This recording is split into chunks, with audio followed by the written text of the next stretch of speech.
0 a 10, quão bom é o nome deste podcast? Justifica. Olha, bela questão. Pá, o nome é giro, é daqueles tipo que chama a atenção. Nesse sentido é fixe. Não sei, deve ser aí uma metáforazinha, né? Tipo, mentiroso, humorista, mas não, nunca levei para aí. Sempre foi tipo, pronto, olha, é o nome do podcast, nunca pensei muito à volta disso. É o nome daqueles que fica no ouvido. Se tivesses que mudar, se eu agora dissesse, agora descobri que há uma dupla de gajos famosos, também humoristas, no Azerbaijão, que têm contactaram-me, por acaso um deles sabia falar português, e disseram, epá, não dá para mudar. Uma sugestão, que nome é que darias? É pá, assim sob pressão, se calhar a resposta mais óbvia já está um bocado batido. Eu iria para aqueles trocadilhos meio macaqueiros, mas isso já está um bocado batido. Pá, não sei. Até que ponto é que não poderiam ter os dois o mesmo nome? Será que os nossos públicos são iguais? Será que eu estou a competir com o público do Azerbaijão? Do Azerbaijão, acho que eles não vêm aqui a ouvir este, nem vice-versa. Às tantas, podíamos chegar a essa conclusão que o meu público está todo no Azerbaijão. Deve haver vários podcasts com o mesmo nome. Uma cena era tipo, agora um comediante fazia o teu beat igual. Aí é chato. Agora, tipo, o nome do podcast, acho que deve haver, tipo, de língua para língua, deve haver uns casos. Há palavras, aquela que me ocorre assim rapidamente é... Acho que isto não é mentira, porque já vi muitos russos e ucranianos confirmarem que Rui, algo como picho, sempre que ouvem Rui, salvo erro foi o antigo treinador do Benfica, o Rui Vitória, que, No Spartak Moscou, acho que já correram com ele. e sempre que um russo ouvia o nome dele, fartava-se de rir. O treinador picha. Epá, isso é engraçado, não é? Eu estava aqui a tentar lembrar-me, porque há pouco tempo um indiano disse uma palavra.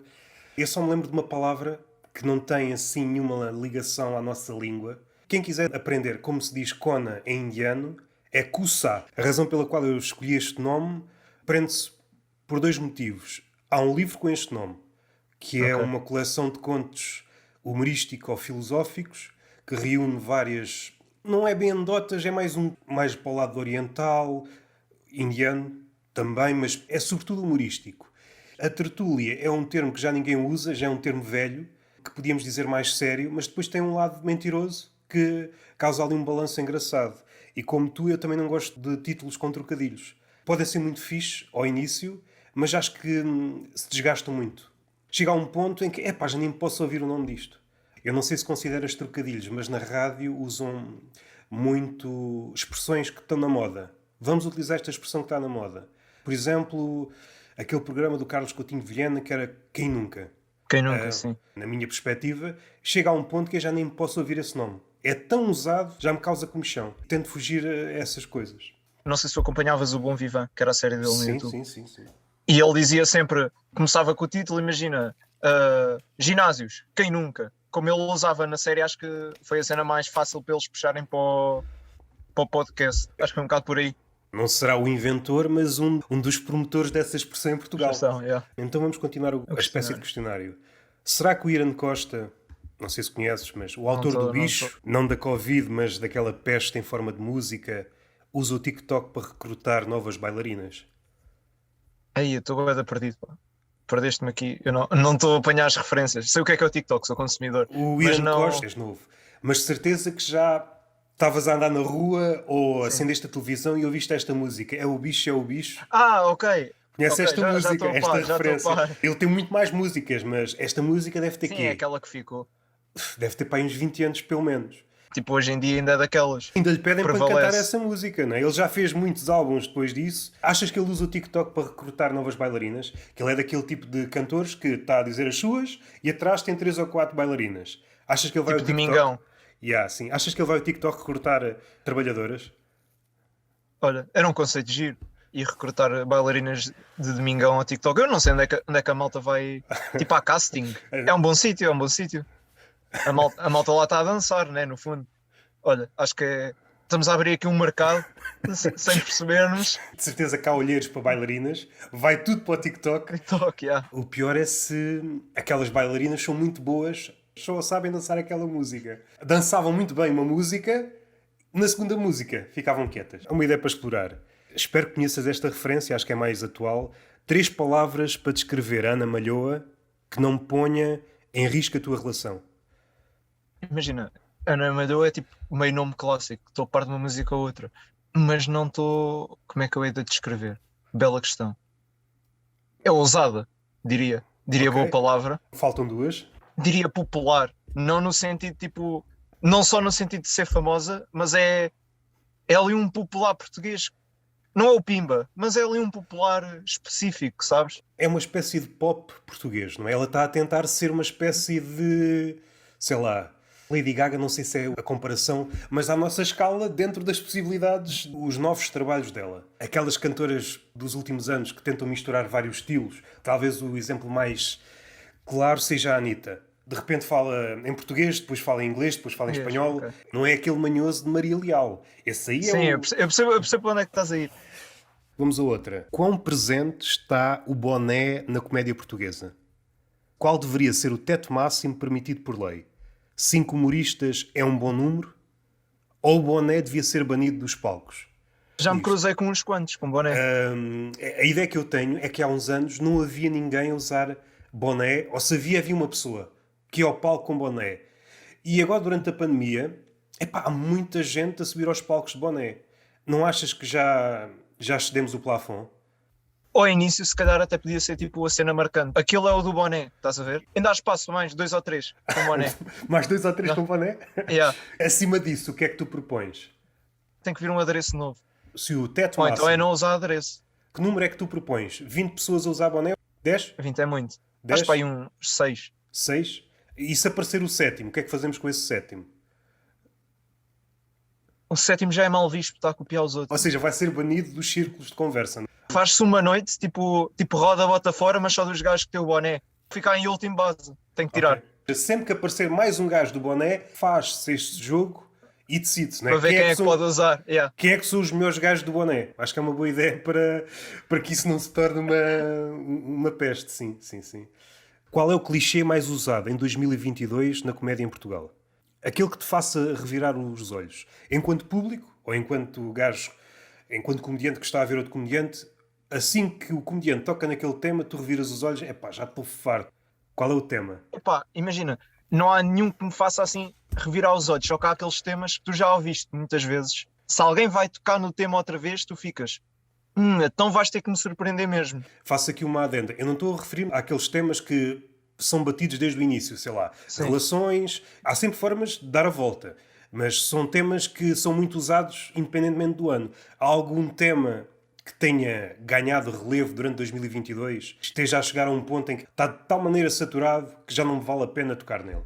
Reconhece assim algum tema? Opa, eu acho que é aqueles temas mais tipo que no Twitter chamaríamos polémicos, sabes? Acabam por ser assim uma boa matéria-prima para o humor, mas acaba por ser tão bom que toda a gente vai para ali e tu agora para ires para ali, ou o que tu vais fazer é muito bom, ou então é mais do mesmo. Continua a haver gente que toca nesses temas e faz coisas incríveis, mas eu acho que à medida que vais explorando e explorando e explorando, há ali a margem de erro é menor.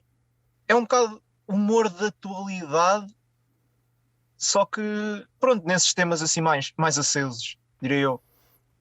Tens alguma previsão para 2023? Qual é que achas que vai ser o tema mais batido de 2023? Assim, a cru, não sei. Por exemplo, o Covid foi o tema mais batido no ano do Covid. Se tu pedisses no ano anterior para inventarem qualquer coisa que fosse o tema, nunca. Acho que a gente, se estivesse aqui e dissesse 2 ou 3 temas que mandássemos para aqui a dizer que iam ser os Sim. mais batidos, se calhar um deles até era falado, mas depois havia 2 outros acontecimentos que superavam aquilo tudo e que nós nunca íamos alcançar. Yeah, se fizéssemos essa previsão em 2019, num brainstorming longo, alguém podia atirar o tema pandemia, mas muito dificilmente. Muito dificilmente alguém ia dizer um tema que vai ser falado em 2020, 2021 vai ser pandemia. Dificilmente. Talvez no stand-up seja mais difícil. Sim, acho que também. Está-se a tornar um lugar comum. Mas onde eu reparei que se está mesmo a tornar-se um clichê é nas séries, seja do humor, seja outro género. Que é, há sempre um terapeuta em qualquer série. Não há nenhuma série atual que não tenha um terapeuta. Terapeuta, barra psicólogo, barra psiquiatra. E eu posso dar aqui exemplos. Não sei se conheces a série Lucifer. Sim, vi tipo alguns episódios da primeira temporada. Há uma terapeuta com que o diabo se envolve. É verdade, já sei. Vi há pouco tempo uma série com Will Ferrell, É um ator que faz muito filmes de comédia, mas esta série que está na Apple, mas recebi 3 meses grátis, então estava Então estás ali estou a para tudo cá para aproveitar. lá. A série é muito boa, mas isto para dizer o quê? É uma relação também entre o paciente e o terapeuta, sendo que é o terapeuta que se aproveita do paciente. Agora, recentemente, ouvi que há uma, não sei onde, que é o paciente que se aproveita do Aproveita do terapeuta, terapeuta. que o rapta a não sei para onde. E já para não falar dos pequenos papéis de terapeutas, eu acho que é um dos lugares comuns mais usados atualmente em formato série e em formato filme. Há sempre um terapeuta. As séries de animação, o Rick and Morty, há episódios, aquele episódio do Pickle Rick, Eu acompanho. aquele episódio do Pickle Rick em que supostamente é a desculpa que ele usa para não ir à consulta com a família. Pois é. É claro que o Rick and Morty nunca tem um eixo, tem sempre vários eixos a acontecer de Sim, histórias sim. e depois cruzam-se mais à frente. Um dos eixos principais desse episódio é a consulta de terapia. A terapeuta aparece mais à frente, já não me recordo bem. Aquele cavalo, BoJack, não é? É o O BoJack. BoJack Horseman, olha, também é grande série. Também está muito carregado desse lado da terapia. Há uma ligação ali com... E até, eu não me recordo, aquela personagem que é a gata, aquela gata rosa. Também Sim, tem... a Princess Caroline. Yeah. Hoje em dia, quando tu pensas numa série, tens de pensar sempre deste lado. Há gajos todos fodidos da cabeça, fodidos e às vezes até os problemas comuns, toda a gente tem problemas. Sim. Tem que haver sempre uma parte em que há uma conversa ou uma ligação duradoura entre um personagem e um terapeuta, que pode vir a ser um personagem também interessante na série. Acho que vem um bocado porque aquela conversa clássica de que antes ir à terapia era mal visto e agora tipo vai-se normalizando cada vez mais a questão de ir à terapia. Pá, eu próprio já ponderei. Eu vivo em casa dos meus pais, não. É daquelas que é, quando for viver sozinho, quando fizer dinheiro, já não me sinto mal, já não são os meus pais que têm que pagar. Acredito piamente que me vou meter na terapia, nem que seja para me descobrir e esses clichês. Como agora está a ser cada vez mais normalizado, e é aquele processo pode ser o processo de vamos meter em todo o lado para normalizar cada vez mais, e é quando chegar a uma altura em que já não é preciso fazer esta forcinha para normalizar, já ao mesmo tempo se tornou gasto aparecer em séries e depois vai deixar de aparecer. Acho que é um processo natural. No dito mundo real, não me importa, bora para a frente. No capítulo da ficção, quando se torna recorrente, chega ali a raiar o preguiçoso. Notas já que, além do lugar comum grande, que é a terapia, depois há vários compartimentos de lugares comuns. À força de fazer tanta vez, as coisas repetem-se. E isso é que me preocupa. Em algumas séries nota-se que a terapia foi uma espécie de escape para falares ainda mais de ti. Se não tivesse o artifício da terapia, era só um gajo narcísico a falar de si durante horas e horas e horas. Assim que entra a terapia, ok, o gajo precisa de ajuda, já pode falar durante horas e horas e horas dele. E às vezes cria aqui certos conflitos. Entram temas como a empatia, a relação com os outros, quando de facto há apenas uma redoma de um gajo que está em terapia a falar de si próprio. No capítulo do stand-up, pode tornar-se perigoso. Perigoso no sentido em que a pessoa não está a ir mesmo à verdade. Está com a desculpa, para me conhecer melhor, para estabelecer relações, mas na prática o que ele está a fazer é falar ainda mais dele. O mundo dele encurtou-se ainda mais. Não sei se queres dizer alguma coisa, se estás em desacordo. Não, pá, eu fui transmitindo o que tinha a dizer. Eu estava a pensar, ok, há essa cena de podes estar ali a esconder um pouco a verdade e encurtar o teu mundo, mas ao mesmo tempo nós também gostamos de ser enganados no fundo. E se me tiverem a dar uma coisa que eu gosto, agora tu disseste nunca pensei com essa profundidade.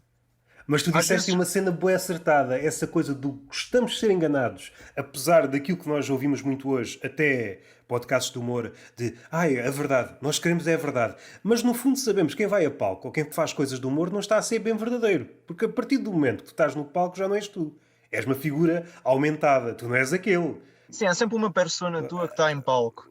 O exercício mais fácil de perceber é tu estás nas tuas coisas a fazer de conta que és tu, a partir do momento que aparece uma câmara à frente, tu tornas-te outra pessoa instantaneamente. Quando tu disseste que gostamos de ser enganados, gostamos de achar que a pessoa realmente que está em cima do palco ou fazer alguma coisa relacionada com o humor está a ser verdadeira. E quando se quebra esse feitiço, a mentira torna-se de tal maneira grande que é impossível suportar essa fachada. Desinteressamos. Já não consigo aguentar mais a mentira. Então enganamos-nos com outra pessoa. Esta dualidade de sabemos que é mentira, mas queremos ser enganados. Eu acho que há uma tensão muito grande e talvez uma ingenuidade, por parte do humorista ou por parte do artista contemporâneo é esta ligação muito acriançada com a verdade. O que eu digo é só a verdade, só a verdade. Como se nós, mesmo se quiséssemos, tivéssemos a possibilidade de dizer sempre a verdade. A verdade, a nossa verdade, aquilo que nós chamamos a nossa verdade, Sim. por vezes está escondida de nós próprios, nem nós sabemos aquilo que queremos dizer. Às vezes o que estamos a dizer são coisas que ouvimos de um lado e do outro, não é bem ainda aquilo que a gente quer dizer. Que nós sentimos, sim. Acho que é uma pretensão enorme quando alguém diz isto. Eu só falo a verdade. Calma. É demasiado pretencioso. A prestação que tu tens em palco, imagina, à partida há sempre um bocadinho de verdade, porque senão é alguma coisa completamente deslocada da realidade, nem capta ali o público. Mas não acredito que alguém vai para palco falar 100% verdades, até porque não é isso que se quer ver, nem que se quer fazer. Por acaso eu tinha no meu primeiro texto, eu tinha um beat sobre um auxiliar da minha escola que foi acusado de pedofilia. E a malta, quando eu fazia o texto, eu comecei a perceber que para as pessoas era um bocado vai mais um falar sobre pedófilos. E a minha cena era completamente o contrário, era porque por acaso era real. Só que aquilo era assim um bocado distorcido, e então parecia que não era verdade, e parecia, olha, está aqui mais um banana a falar sobre pedófilos. Mas não, o rapaz existiu, a história era toda verdadeira, e eu, a partir daí, percebi que estava a contar só a verdade e a tentar dar ali umas voltinhas. Comecei a desenvolver assim uma relação diferente sobre o que fazer, quão verdadeiro temos que ser, o quão podemos brincar aqui. Nem o público quer que tu sejas 100% verdadeiro. Esta semana li um texto de uma ensaísta que já morreu. Num dos ensaios, ela estava a falar nessa coisa da verdade. Estava a falar a respeito de teatro, literatura, mas acho que se aplica na mesma. Por vezes o público diz que quer a verdade, mas não é bem a verdade que ele quer. Ele quer um misto de uma verdade que me favoreça, que não estraga a pose do público, não estraga a imagem que o público tem de si, e uma versão que fique no ouvido. Se a verdade, por alguma razão, partindo do princípio que tu chegas à verdade sobre determinado assunto, for entediante, o público não quer a verdade. Quer um desvio da verdade que o favoreça e que o estimule de alguma forma. Aí a verdade passa para segundo plano. Por isso é preciso ter muita cautela quando estamos a falar de verdade e o que é que o público quer. Há aqui muitas nuances, acho eu. Passando agora para um tema mais... não é sério, mas pode se tornar sério. O autor de um beat, preferência português, que tenha feito dizer cabrão. Estou com inveja de ti. Por acaso, vi recentemente, fui ao Sol do João Pinto, nunca tinha consumido de João Pinto, e saí dali encantado completamente. Tens mais exemplos, sei lá, com o João Marcão também me acontece várias vezes, tu ouves ali um beat e que eu fico, gostava mesmo de ter sido eu a escrever isto. Ficas ali invejoso quase, sabes? Mas é aquela inveja bacana que depois dá-te inspiração, porque chegas a casa, agora tenho que escrever. Essa inveja pode-se desdobrar em duas coisas. Pode-se desdobrar nisso que estás a dizer, de recebi um estímulo e tenho vontade de fazer qualquer coisa, nesse caso é escrever comédia, e um gajo é de tal maneira bom que te esmaga de foda-se, não tenho jeito nenhum para isto. Comparado com este, o que é que eu estou aqui a fazer? Às vezes consegues sair desse estado e começas a trabalhar. Eu acho que há uma conversa... A conversa já é antiga, está no YouTube. Reúne, salvo erro, é o Chris Rock, o Seinfeld, o Louis C.K. e o Ricky Gervais, salvo erro. Em Sim. que o Louis C.K. fala de uma altura em que o Chris Rock estava a trabalhar como um doido e ele viu um espetáculo dele e pensou, porra, tenho que mudar o meu método de trabalho todo. Ou seja, quando levas esse choque, até não me estou a safar mal, mas comparado com ele, eu tenho de mudar isto tudo. Primeiro esmaga-te, mas depois, ao levantares, mudas. Já tiveste alguma situação dessas? Um gajo foi de tal forma esmagador em palco, tenho de repensar como é que eu faço isto.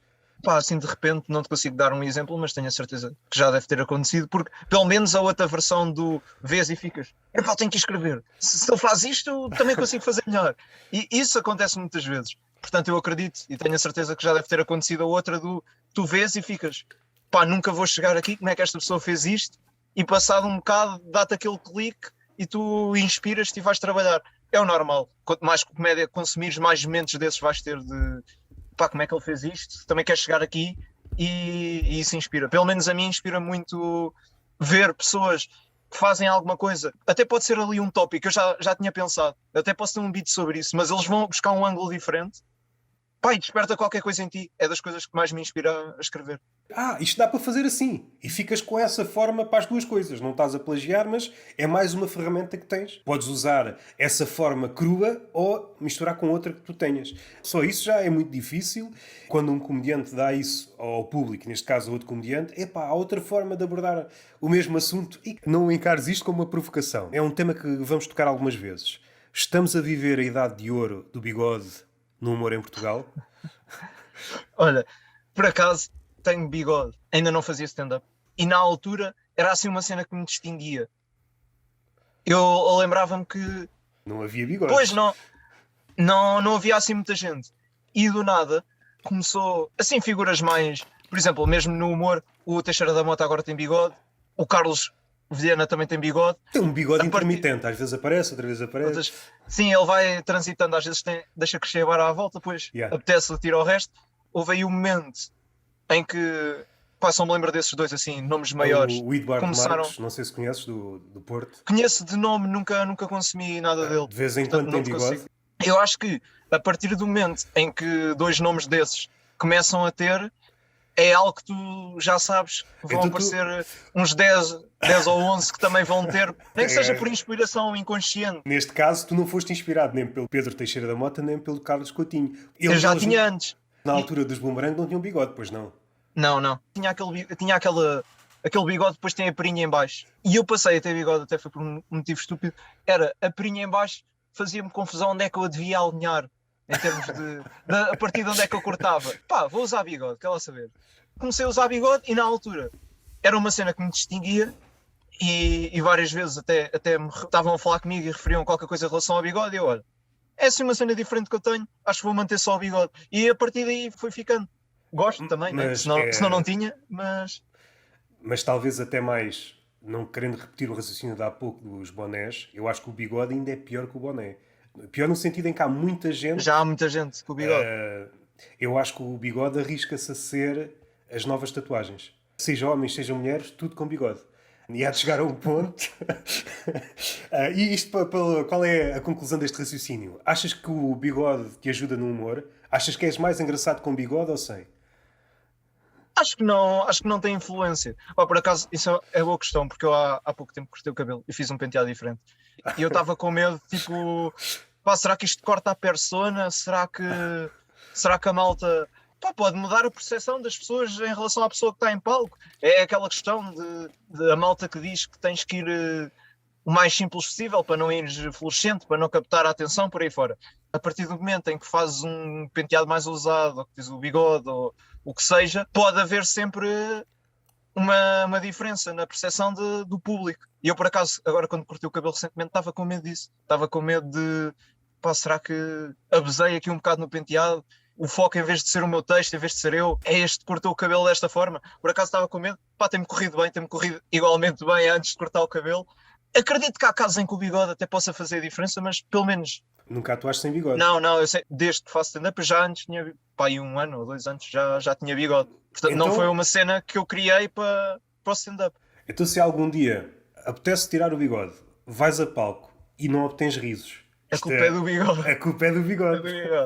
Tens de ir comprar um bigode postiço para levares a palco enquanto não cresce. Isto vai beber àquela ideia, já vejo pouca gente a pegar nesta ideia, que se dizia, como é mais gordo, tem mais graça, e quando o gordo emagrecia, perdia a graça. Por acaso isso era uma ideia que lá fora tinha algum peso.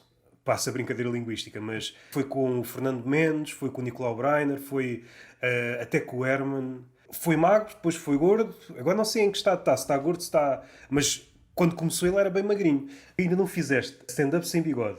Se não obtens risos nenhuns, qual vai ser a tua reação ao sair de palco?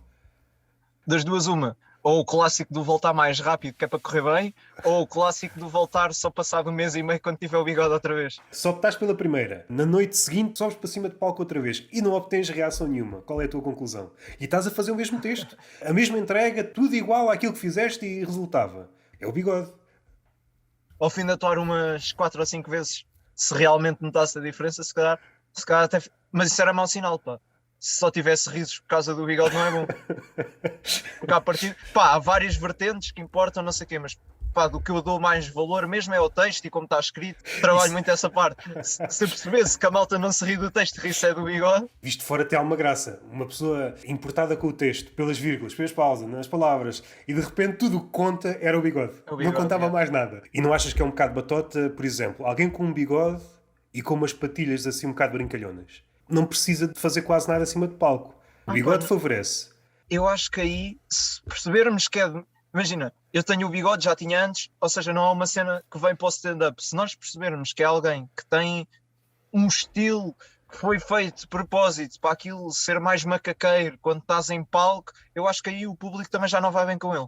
Pelo menos eu, enquanto público, se percebesse que ele estava ali para ser brincalhão e olhar as minhas patilhas e não sei o quê, ia pedir que ele fosse um bocadinho melhor para eu dar o riso que daria se ele não tivesse as patilhas. Tu estás a pôr demasiada pressão a quem tem patilhas. Também é um bocado injusto para quem tem patilhas brincalhonas. Estavas a traumatizar um aspirante a comediante só Porque por ele causa tinha das patilhas. patilhas. Também não sei se é justo. Ouves podcasts de humor? Se sim, diz o nome de 3 com menos Ok. de 100 ouvintes. Aí, a menos de 100. Eu não sei quantos é que o Banco do Jardim tem. É capaz de já ter mais. Já ter mais. Até este já tem Pá, mais. Até este já tem ok, mais. que eu ouço mais, agora não está a sair, mas era o que eu ouvia mais regularmente, com menos de 100. Assim, de repente, esse é assim dos não mainstream, dos que eu ouvia mais, o que é que eu consumo mais? Eu não sei quantos é que o Manel Cardoso é famoso, mas eu não sei se há assim tanta malta a acompanhar o podcast dele, até porque aquilo é muito intermitente. Sai um Ok. de quando em vez. Não é tão grande como os maiores, mas também já não é pequenino. Acho que não consigo ir assim àqueles mais a fundo, tem tipo 10 ouvintes em Porto Alegre, não sei quem é que. Não sei quem é que tem podcasts desse género. E eu Então, diria que estes dois são os que eu mais acompanho. esquecendo aqueles mesmo mainstream, quando estamos a pensar em mainstream, estamos a pensar, sei lá, no Em ar ACTMs livre. assim. E estava aqui a pensar no da Joana Marques, é um podcast barra programa da rádio. Eu só me lembro desses que te disse e ia fazer aqui aquela batota de abrir o Spotify. Pá, de certeza que há mais algum, não estou mesmo a lembrar de nada.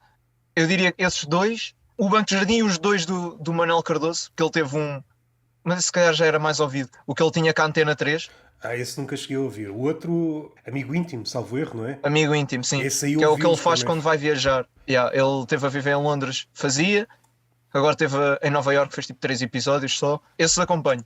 O Hotel do Luís Franco Bastos é muito fixe, é um conceito. Imagina, eu acredito que já deve existir no mundo, mas em Portugal não tens ninguém a fazer aquilo nem nada que se pareça. Não conheço, mas a ideia que me dá é uma coisa muito trabalhada.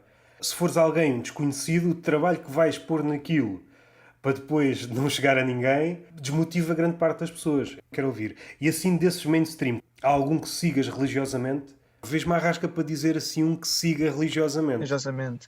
Eu religiosamente seguia o Banco de Jardim, que é dos não mainstream, enquanto saía, via sempre todos mal saíam. Pá, dos mainstream, o que eu ouço mais, acho que é o AskTM, o que eu acompanho assim mais frequentemente. Dos não mainstream, pá, mas eles são conhecidos, né? O Cubinho também acompanha às vezes, mas vou saltitando. É o calhar dos que eu ainda não vi, é o que eu ouço, mas também me divirto a acompanhar. É um elogio, mas se calhar não é o elogio que a pessoa está à espera. Era. Comecei a ouvir porque calhava num dia em que não havia podcasts, calhava mesmo na hora, vou almoçar e entretanto comecei a gostar. Quase todas as semanas ouço, que é o do Vitor Sá, o Desnorte. Não sei se conheces. Nunca ouvi. Conheço Vitor Sá, não estava a par do podcast. Não tinha podcasts para ouvir, calhou numa altura que se calhar a maioria daqueles que eu ouvia estavam de férias ou inativos. Comecei a ouvir e gosto muito quando ele se irrita com a comida, ou pelo preço, ou por aquilo não estar de acordo com os critérios dele. Gosto muito desse lado. Talvez lá de fora, às vezes, sei lá, há um comediante qualquer que de certeza que já te aconteceu. Aqui é mais complicado porque se for os grandes, nós já ouvimos conversas deles a pontapé. Não há assim ninguém. Quando chegas aos podcasts maiores, depois já há ali uma roda, são sempre os mesmos e já não sai dali. A exceção talvez do Ricardo Araújo Pereira, porque ele tem tanta bagagem que mesmo falando da mesma coisa consegue ser interessante. Pá, eu gosto do James A. Caster, mas nunca tinha ouvido Em podcast, ok. fui procurar e encontrei que é um podcast que não ouço religiosamente, mas vou picando o WTF do Mark Maron, salvo erro. As conversas, pelo menos as que eu tenho ouvido, não são assim muito grandes. Rondam ali a uma hora e tal, mas são conversas mesmo compactas, mais densas do que... Há podcasts, por exemplo, do Joe Rogan, É claro que há muitas flutuações, mas há conversas muito longas em que podiam ser perfeitamente encurtadas para metade. Quando são figuras muito grandes, nós gostamos de saber essas coisas, mas não sei se conheces uma série de animação da Netflix, só tem uma temporada. Em português seria O Evangelho da Meia-Noite, Midnight Gospel. Vi alguns episódios, pá, em metade. E Não vi tudo. O criador daquilo é um gajo porreiro. Também está envolvido, não sei se é mesmo o criador ou coautor, uma série de animação Hora da Aventura, será? Que é um cão e é um menino com uma espada. Vê-se que a cabeça é diferente. Pois as conversas, se for preciso, são 5 horas, não é? Ou seja, tu já não podes ouvir aquilo tudo num dia. Vais ouvindo, se for preciso, durante a Sim. semana. Se te interessar mesmo. Eu sou fã dessas conversas, mas não são todas as pessoas que conseguem dar conversas de 5 horas ou de 3. Quem sou eu também para dizer o maior podcast do mundo? Mas por vezes eu acho que ele estica demasiado para o convidado que tem. Seja para ele, seja para o convidado, provavelmente é a maior plataforma atual. Um comediante desconhecido aparece lá. Que vai lá, explode. Sim, Explode. a partida. Eu não sei se ainda tem este efeito, porque às tantas são tantos. Não sei se isto teve o peso, o maior peso, mas recordo do Schulz. Não é? O Andrew Schulz, sim. Foi mais ou menos quando ele começou ali a explodir, apareceu num podcast dele, trabalhou imenso e por acaso foi o último especial que eu vi, foi dele. Olha, eu gostei, por acaso gostei. Gostei, por acaso também gostei. Mas eu acho que ele começou a bater foi quando lançou uma cena para a Netflix. Mais mainstream. A comentar assuntos assim. É, tem 4 episódios, eram os assuntos do dia da altura, que era o Covid, teorias da conspiração e por aí fora. Eram 4 episódios, cada um com um tema. Eu recordo, não sei se foi a primeira conversa no Joe Rogan, mas a forma como ele pensava, percebia-se que ele ia chegar onde chegou. Nota-se que a cabeça está no sítio certo, pelo menos a nível de comédia. Isto aqui vale o que vale. Há comediantes mais limitados em diversas áreas e chegam onde chegam porque isto é tudo um conjunto de fatores. É estar no sítio certo à hora certa, é teres trabalho, é dar-te com as pessoas certas, o talento também é importante, mas é este conjunto de fatores que ninguém sabe muito bem. É uma sopa, mas ninguém sabe qual é a quantidade certa de cada ingrediente. E mesmo na tua prestação, se tu só fores bom em texto e não tiveres o palco, ou se só fores bom em palco e não tiveres o texto, ou o que seja, também há várias percentagens aí que importam. O Joe Rogan, estou a dar aqui props ao moço que ele está a começar, provavelmente foi o primeiro a fazer uma certa cena que, espero não me estar enganado, mas acho que em Portugal ainda não existe esta coisa de criar uma espécie de circuito de podcasts. Tu vais a este podcast, depois vais ao outro, e aquele conjunto de pessoas, já todas elas muito grandes, permite alimentar ali várias pessoas. O único critério, se calhar sou ingênuo a esse ponto, que devia contar para este tipo de coisas é se a pessoa tem ou não valor. Se és bom, merece ir aqui. Sim, se seja não bom és, em não palco, merece. seja bom a escrever, seja bom a ter ideias. Se o gajo é bom, não está a ter o devido destaque, vamos trazê-lo aqui. É mais um boostzinho. Note que em Portugal afunila-se logo. O caso mais extremo, mais notório foi, por exemplo, o Maluco Beleza. Começou com mais ou menos esta ideia de vamos trazer pessoas, algumas conhecidas, outras menos conhecidas. Menos conhecidas, E aquilo todo o lado. começou a estreitar, e às tantas são os do costume. Aquilo que o Unas dizia que era contra na televisão, são sempre os mesmos, foi aquilo em que se tornou. Pá, eu não consumo muito o Maluco Beleza, mas o que eu sinto na stand-up e até na música, por exemplo, independentemente de quem costuma ir regularmente rodando podcasts e por aí fora, quando há algum que se destaca, que lança ali qualquer coisa, imagina, eu agora vou lançar um álbum qualquer.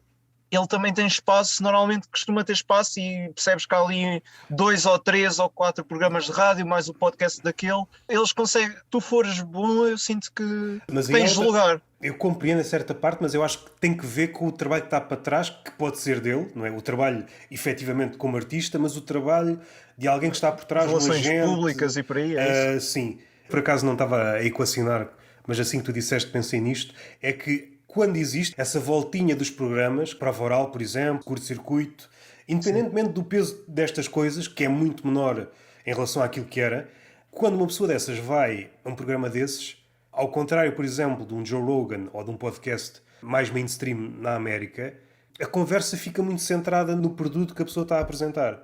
És um novo músico. Tens um produto novo, vais falar do produto novo e está feito. É talvez mais manifesto em programas como o 5 para a meia-noite. Slots de 5 a 10 minutos, tu vais ali, falas do que tens a falar, do novo produto, o novo espetáculo, o novo livro, o novo não sei o quê, e passa para outro. Em comparação, podes ter uma coisa a apresentar, um espetáculo ou um livro, e falas durante 5 horas, o livro ou o espetáculo é só o pretexto para começar a conversa. Vais ver a pessoa a pensar sobre outras coisas, que pode ter que ver com o espetáculo em si ou não. Ainda estamos a pensar muito no formato de televisão, de slots pequenos, estás aqui, fala do teu produto. Assim que falas, vai-te embora. Quando vejo esse formato de, é só publicidade, faço aquilo que faço aos anúncios no YouTube, não é? Passa à Saltas frente. para a frente. Não estou muito. Por acaso estou mais a par na questão dos músicos, quando vão a podcasts e assim.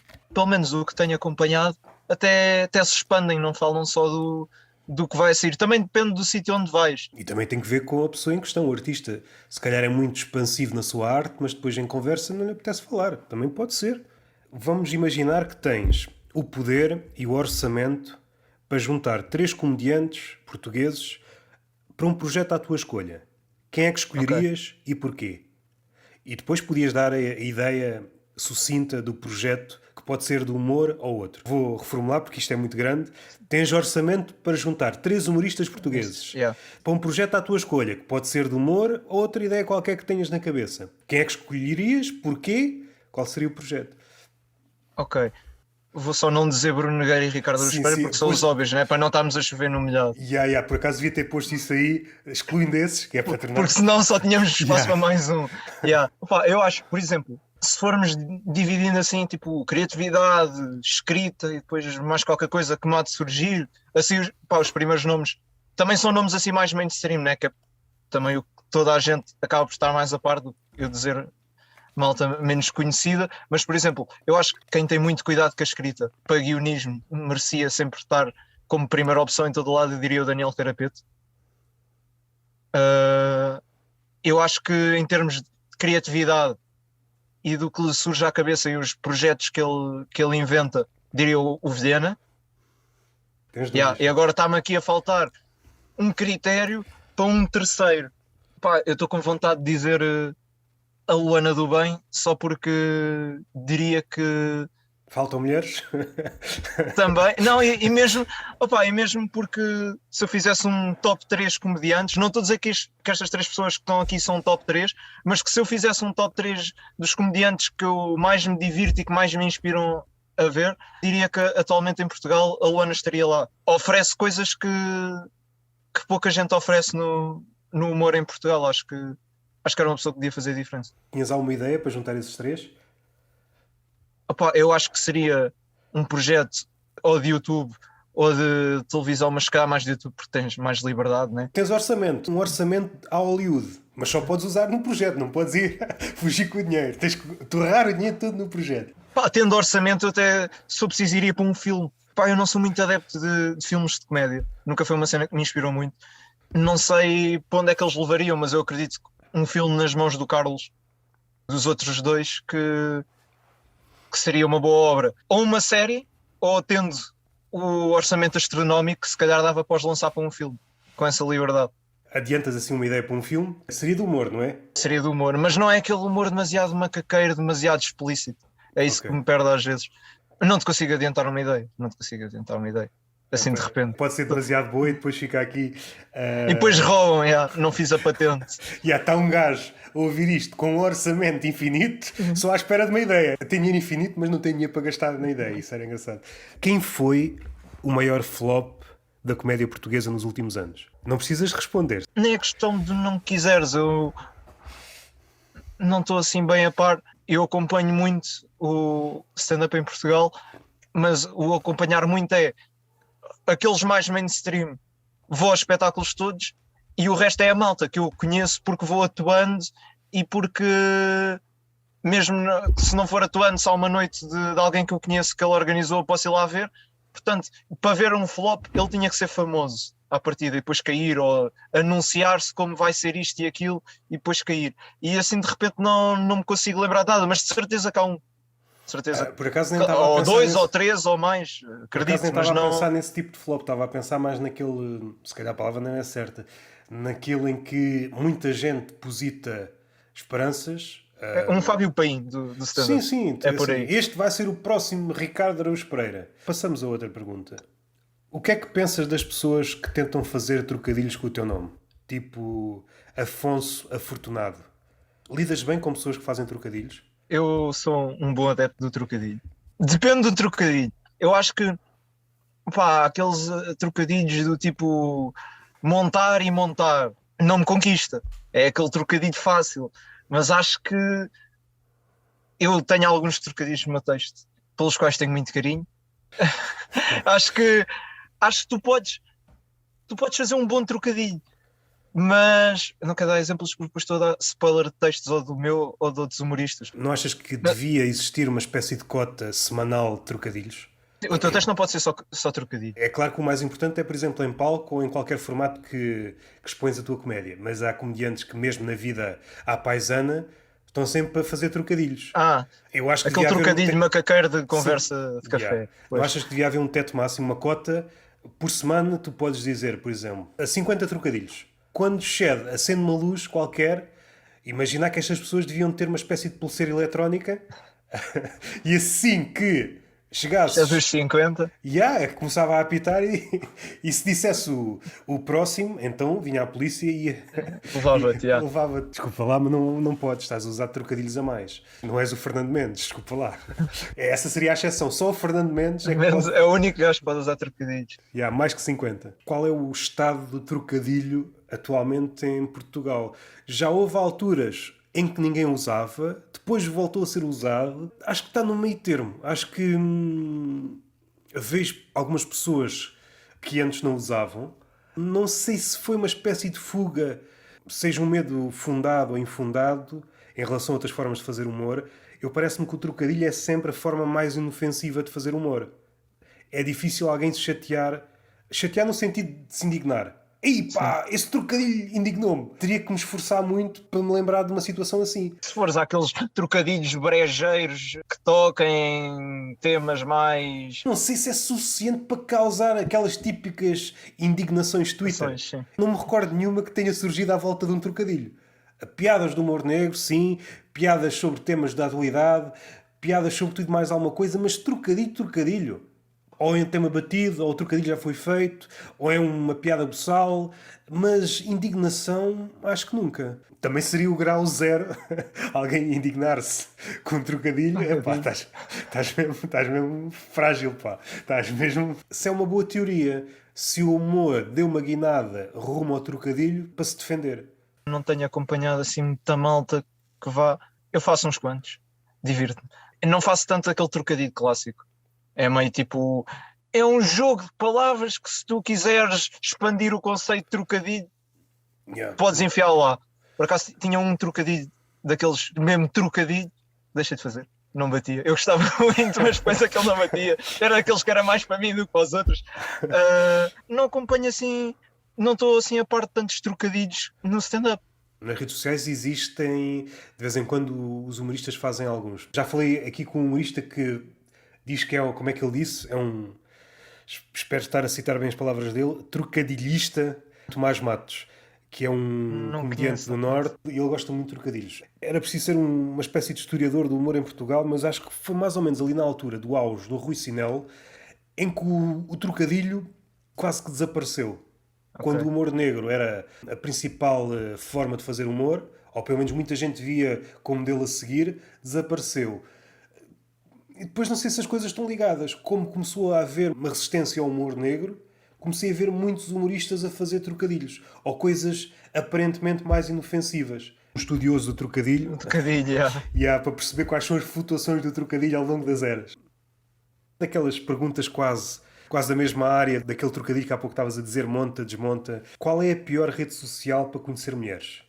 Não vale dizer Tinder. Se não tiveres permissão para falar sobre o assunto, compreendo. Não, pá, eu não...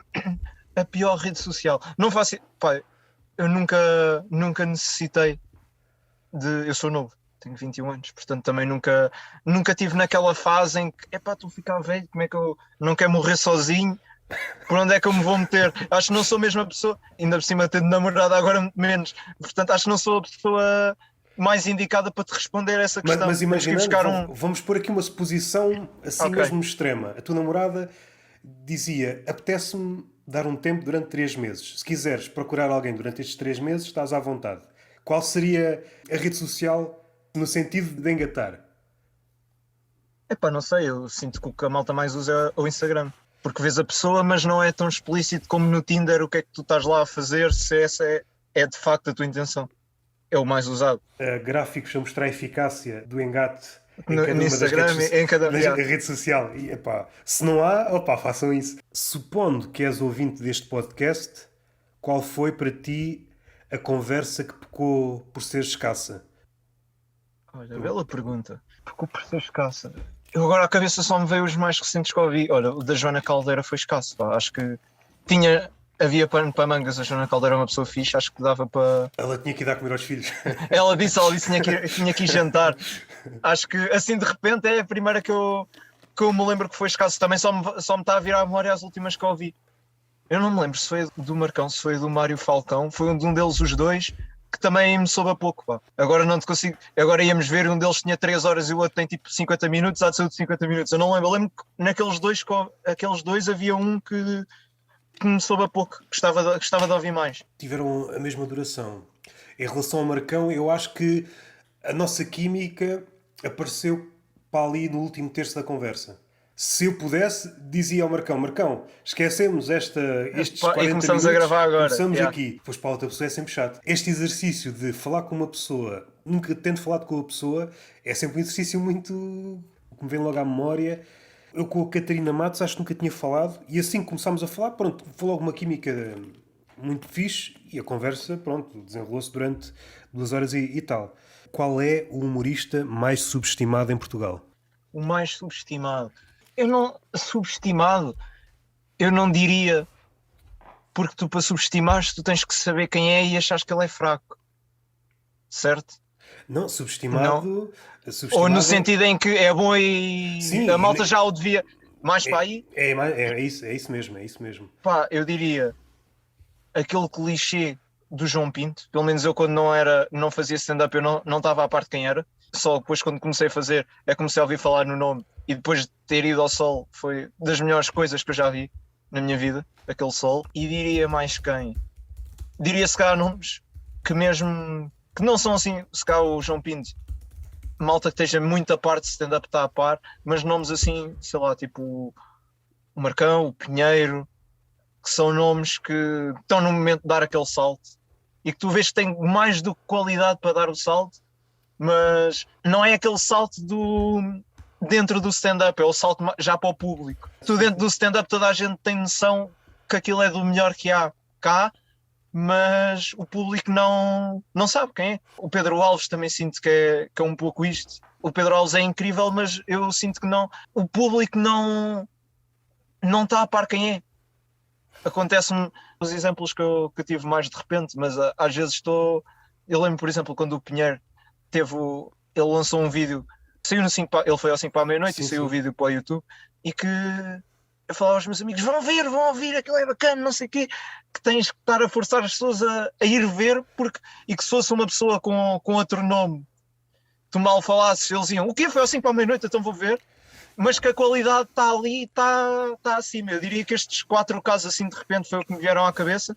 Diria que são bons exemplos. Esse processo de tornar o comediante, independentemente do seu valor, torná-lo um produto agradável, apetecível ao público dito genérico, é um processo complicado.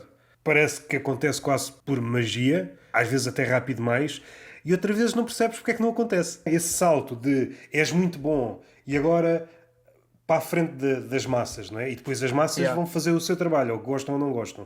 Aquilo que tu fazes, uma entrevista qualquer, ou num podcast com meia dúzia de pessoas, há tanta gente a querer saber aquilo que tu dizes, ou aquilo que tu pensas, que aparecem logo pessoas a querer saber. Se ele for para aqui, der este salto e conversar com esta pessoa, depois dá isto. Vai crescer, exato. Resulta para uns, para outros não resulta. Cresceres no stand-up, à partida, se tu escreveres muito e se atuares muito, mais tarde ou mais cedo, se tiveres a qualidade, ou mesmo não tenhas, vais treinando o músculo e passas a ter, porque é assim, com trabalho, has de chegar ao ponto. Agora o saltar para as massas é um trabalho que já não é, porque no fundo tu fazes stand-up, quer dizer, não sei se toda a gente faz porque gosta, mas, por exemplo, eu faço stand-up, gosto de fazer stand-up, gosto de ir a palco, gosto de escrever principalmente. E, portanto, é um trabalho que eu sei que para crescer enquanto comediante é um trabalho que eu sei qual é que é. Quando tu vais para o salto, dá o salto para o público, tu tens que ter um trabalho que já não é aquilo que tu gostas de fazer. Não é por ele que tu estás a fazer aquilo que tu fazes. Aquele trabalho de chegar às massas assim também é trabalho, também é estratégia, só que não é o que conquista a maioria dos comediantes, não é por isso que cá estamos. Também queremos chegar a esse nível, mas não é esse o trabalho. Nós, pelo menos eu, preferia crescer só porque vou atuar X vezes e ao fim de X vezes aquela pessoa disse ao amigo e do nada toda a gente sabe, mas claro que pronto, isso já não é assim, não é?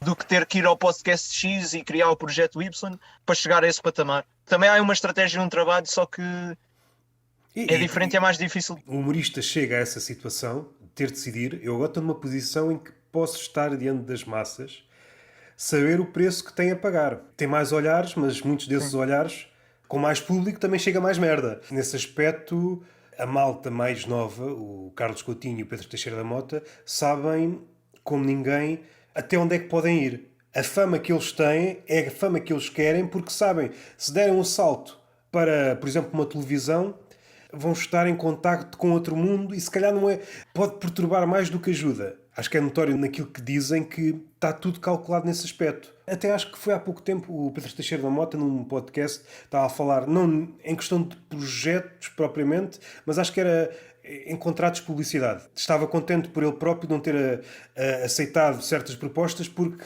vendo quem aceitou, agora estaria numa situação um bocado chata e aquilo a longo prazo seria lixado para ele. Ele tem essa cabeça. Pá, eles os dois diria que são os exemplos mais fáceis de malta que claramente sabes que eles sabem 100% o que é que estão a fazer e onde é que têm que ir e tem uma cena boa que é não só tem essa parte como de saber o que fazer para crescer, como depois eu sinto que a qualidade, pelo menos eu sou fã de ambos, sustenta o crescimento que eles têm. Eu acho que se calhar se só houver a parte do olho, eu sei que tenho que ir ali e fazer aquilo e não sei o que, e tu só vais crescer, mas depois não tiveres o arcabouço, acho que acabas por cair. E eu sinto que eles são o exemplo máximo de como conjugar as duas formas. E acho que essa questão dos patrocínios, há uma conversa deles os dois, com o Teixeira da Mota, eu lembro especificamente dele dizer a frase: quanto mais exclusivo fores, mais exclusivo és em relação aos patrocínios que tens que aceitar. Como quem, se aceitares todos os patrocínios, eles percebem que tu vais a tudo. Se tu rejeitares todos, se fores exclusivo, vais ser exclusivo e vão-te pagar bem se quiserem efetivamente tu vais lá e onde vir as marcas que tu queres. Quando efetuado esse contrato, ele depois também tem mais margem criativa.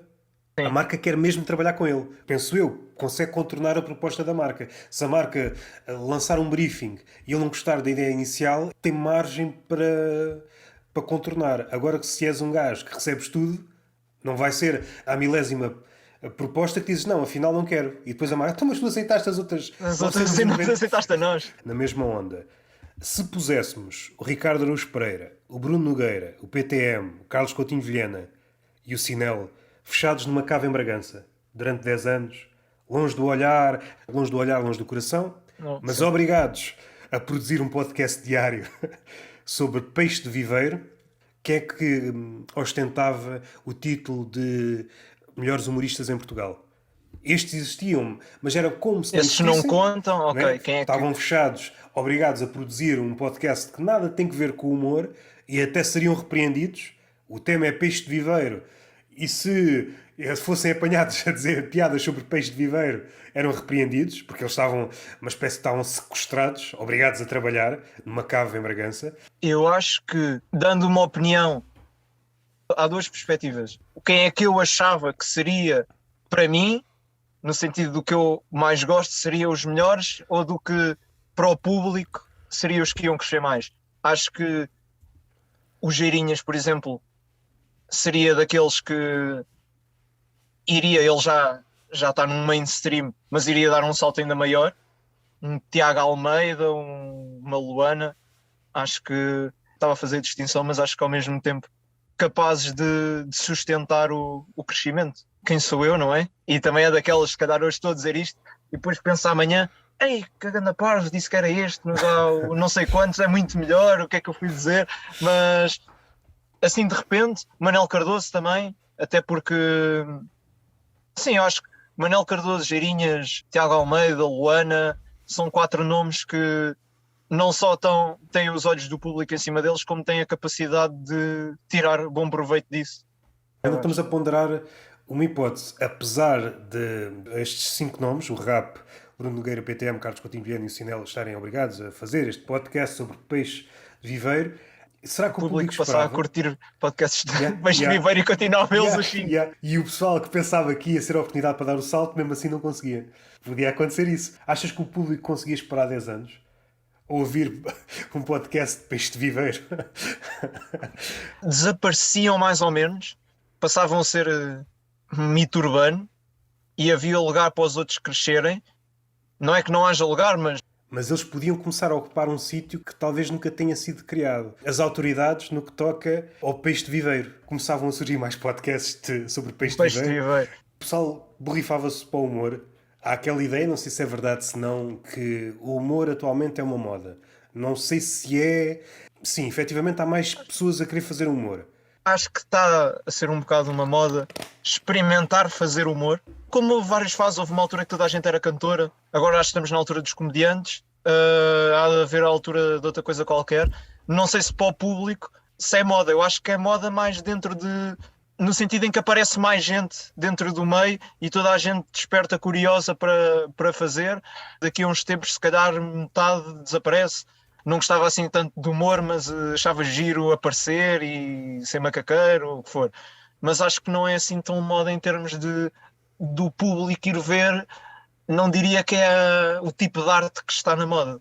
Se pensássemos num gráfico em que vai haver uma altura em que atingimos o ponto de saturação.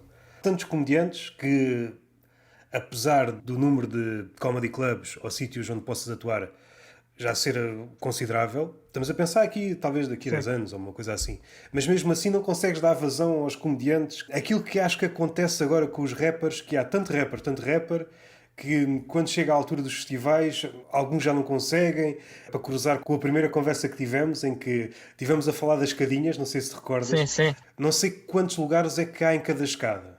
Eu acho que ainda estamos longe de chegar ao ponto da saturação. Eu acho que há excesso, chamamos de excesso de comediantes, no sentido em que há poucas noites, sítios onde fazer stand-up, para o número de comediantes que há, e é uma questão de serem criadas mais noites, como estão a ser criadas ao longo do tempo. Também viemos da pandemia e por aí fora. Eu acho que, pegando em dois humoristas, um humorista que está dentro do Comedy Club, atua 3 vezes por semana lá, e depois arranja mais uma noite por semana no outro lado qualquer, atua 4 vezes por semana, é bastante bom.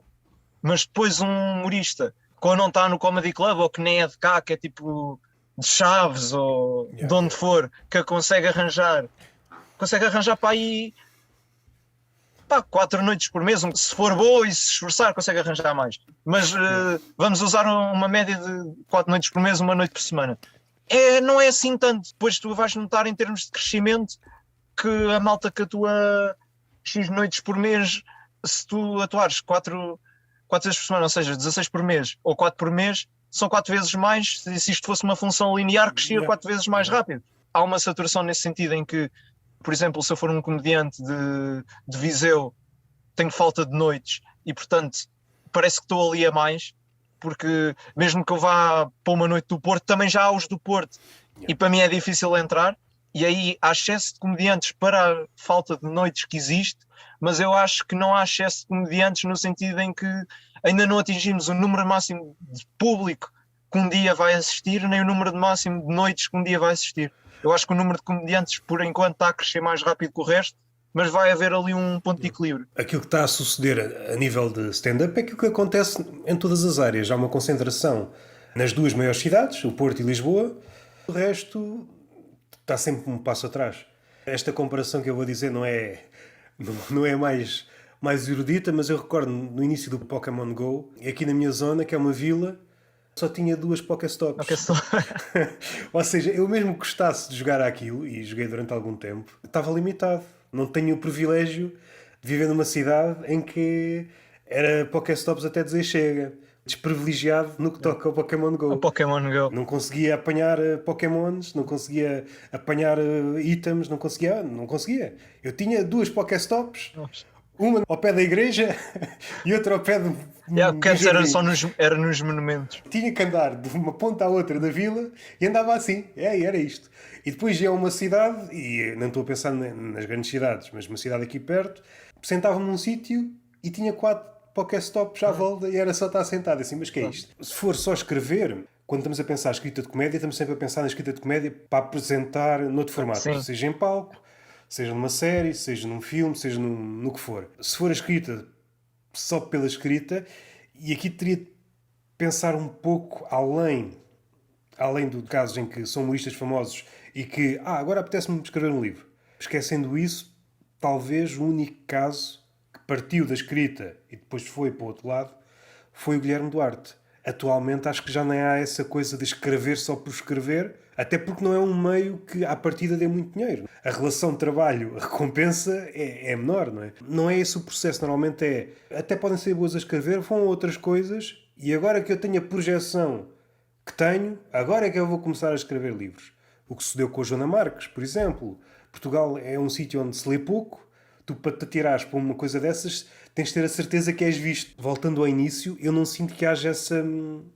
Antes era mais os livros e os blogs e havia essa Porque coisa na da altura crónica. do Guilherme ele apareceu no blog, o Yeah. Faro apareceu no blog, o Carapeta, sei que ele tinha o estúpido, não sei se ele já fazia stand-up quando escrevia na página, e agora não há, se há blogs também não tem Não tem a o fama peso. Sim, não que tem o tiveram peso. antes, sim. A parte triste, ou é apenas o que é, esse lado do humor desapareceu. Essa coisa de... É claro que muito desse texto pode sobreviver em stand-up, mas há um género de texto, e pensando mesmo só ainda em humor, pensando, por exemplo, nos livros mais antigos do Miguel Esteves Cardoso, ou, por exemplo, nas crónicas do Ricardo Aruz Pereira, não há ninguém, tirando alguns exemplos aqui e ali, mas não é de uma forma continuada. Por exemplo, Manuel Cardoso, ou alguém que faça recorrentemente, talvez a Cátia Domingos, que todas as semanas tem uma crónica no jornal. Não vejo nenhum humorista a dizer, o que eu me apetecia era ter tipo uma crónica semanal no jornal. Sapo e... E depois, ao fim de algum tempo, juntar aquilo tudo e ter um livro. Há aqui um tipo de humor que não é bem o stand-up. É um tipo de escrita, por norma, um bocadinho mais trabalhada, que se está a perder. Tirando esses exemplos em que a pessoa ganha uma projeção tal, ok, agora posso fazer tudo, posso escrever livros, posso... e esquecendo dos youtubers, não é? Isso é outro mundo. Provavelmente o Guilherme Duarte foi a última pessoa a ter essa inclinação. Há exemplos esporádicos. Porque já não é a forma mais típica de chegar ao público para tu depois dares o salto. Por exemplo, hoje se calhar se eu quiser dar esse salto para as massas, assim, um nível um bocado mais leve, não vou criar um blog, se calhar vou começar, corto os vídeos, vai para o TikTok, faço uma série no YouTube. Acho que era uma forma de chegar a um determinado público. E hoje em dia quem continua, como é o caso do Manuel Cardoso, ou é porque lhe pagam ou é por gosto daquilo, já não é o elevador. E na altura, quem quisesse subir lá acima sabiam, esta é uma ferramenta, vou para aqui. E agora só faz quem gosta ou quem recebe para isso. Mas o problema disso é que são as regras do mundo dos adultos. Se não há dinheiro, não brincamos e essas coisas todas. Se tu não fores para esse lado, ou pelo menos não testares essas águas, há um potencial que não vais ver ou nem sequer vais aproveitar. É como se só experimentasses o poder da palavra pela metade. O stand-up é fixe, mas há certas coisas que não podes fazer, porque tem que ser uma relação mais direta com o público. A forma como falas não pode ser demasiadamente rebuscada. Quebra a ligação. O que é este gajo armado ao pingarelho a falar desta forma? Vem cá abaixo. E há certos comediantes que têm esse problema. Apesar de terem graça, a forma de falar deles é tão carregadamente depurada, não se parece com a forma como nós falamos no dia-a-dia, levam por tabela. És um objeto estranho. E esses formatos, crónica, até contos, nós não temos nenhuma tradição no conto. Por acaso, no Brasil, há muitos comediantes que experimentam esse formato, o conto. Nem o Ricardo Aruz Pereira se aventurou para aí. Para resumir, é uma potencialidade que se perde. Tu não chegas a treinar a forma como escreves até o limite daquilo que poderias ser enquanto gajo que escreve piadas. Estou um bocado a repetir, mas é no sentido em que, a partir do momento em que já não... Depende, para já, do tipo de comediante que queres ser. e das ferramentas que queres ter.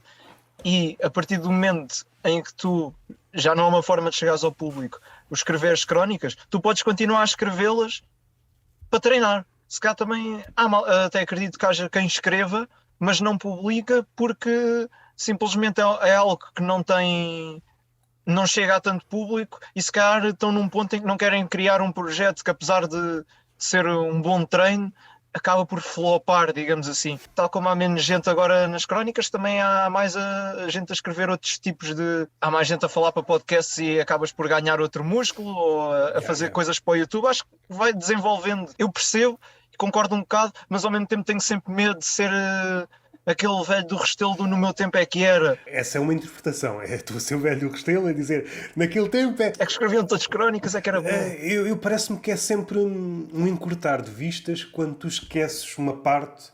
Qual é a consequência? Toda a gente a falar coisas da mesma forma. Quando exploras a escrita mais para um lado, fora do mainstream, não quero utilizar esta expressão estafada, mas vais ganhar uma voz, vais ganhar uma mão diferente.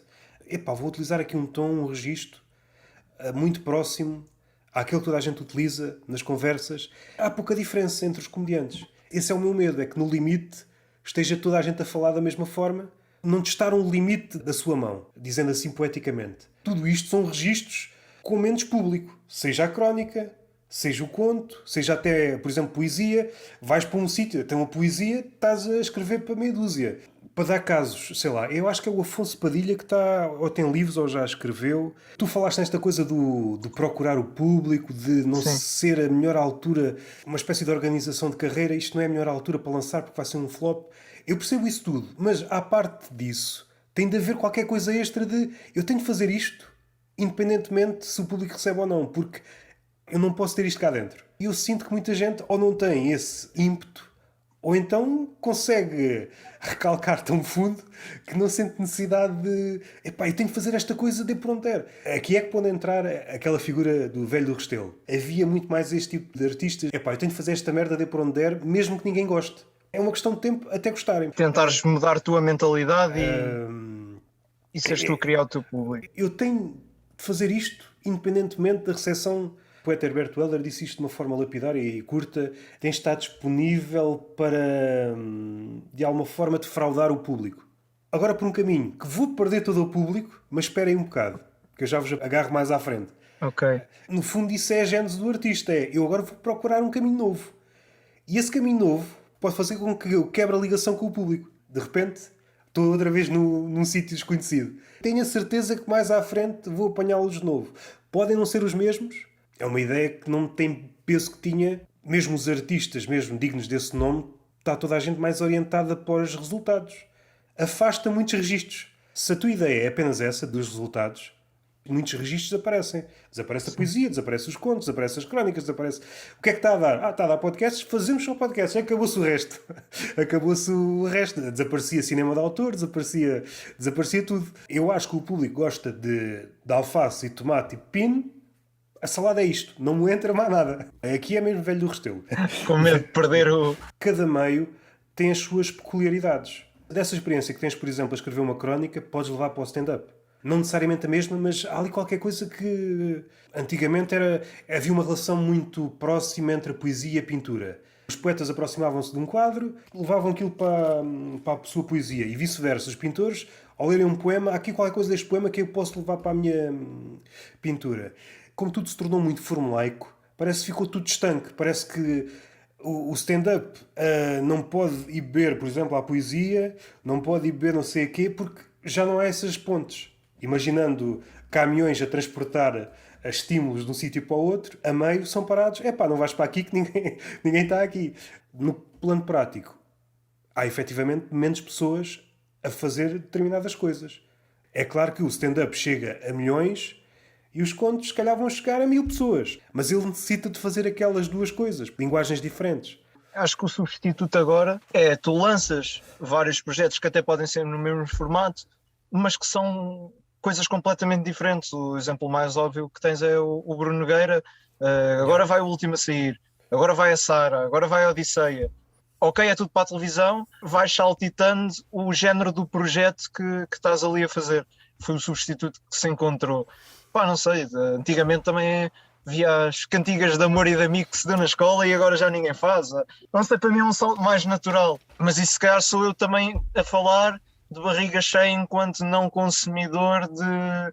Pronto, por exemplo, crónicas de humoristas só consumo as do Manuel Cardoso e é porque ele, quando lança, faz um story e está lá o link. Não me lembro de ir lá todos os dias, será que já saiu?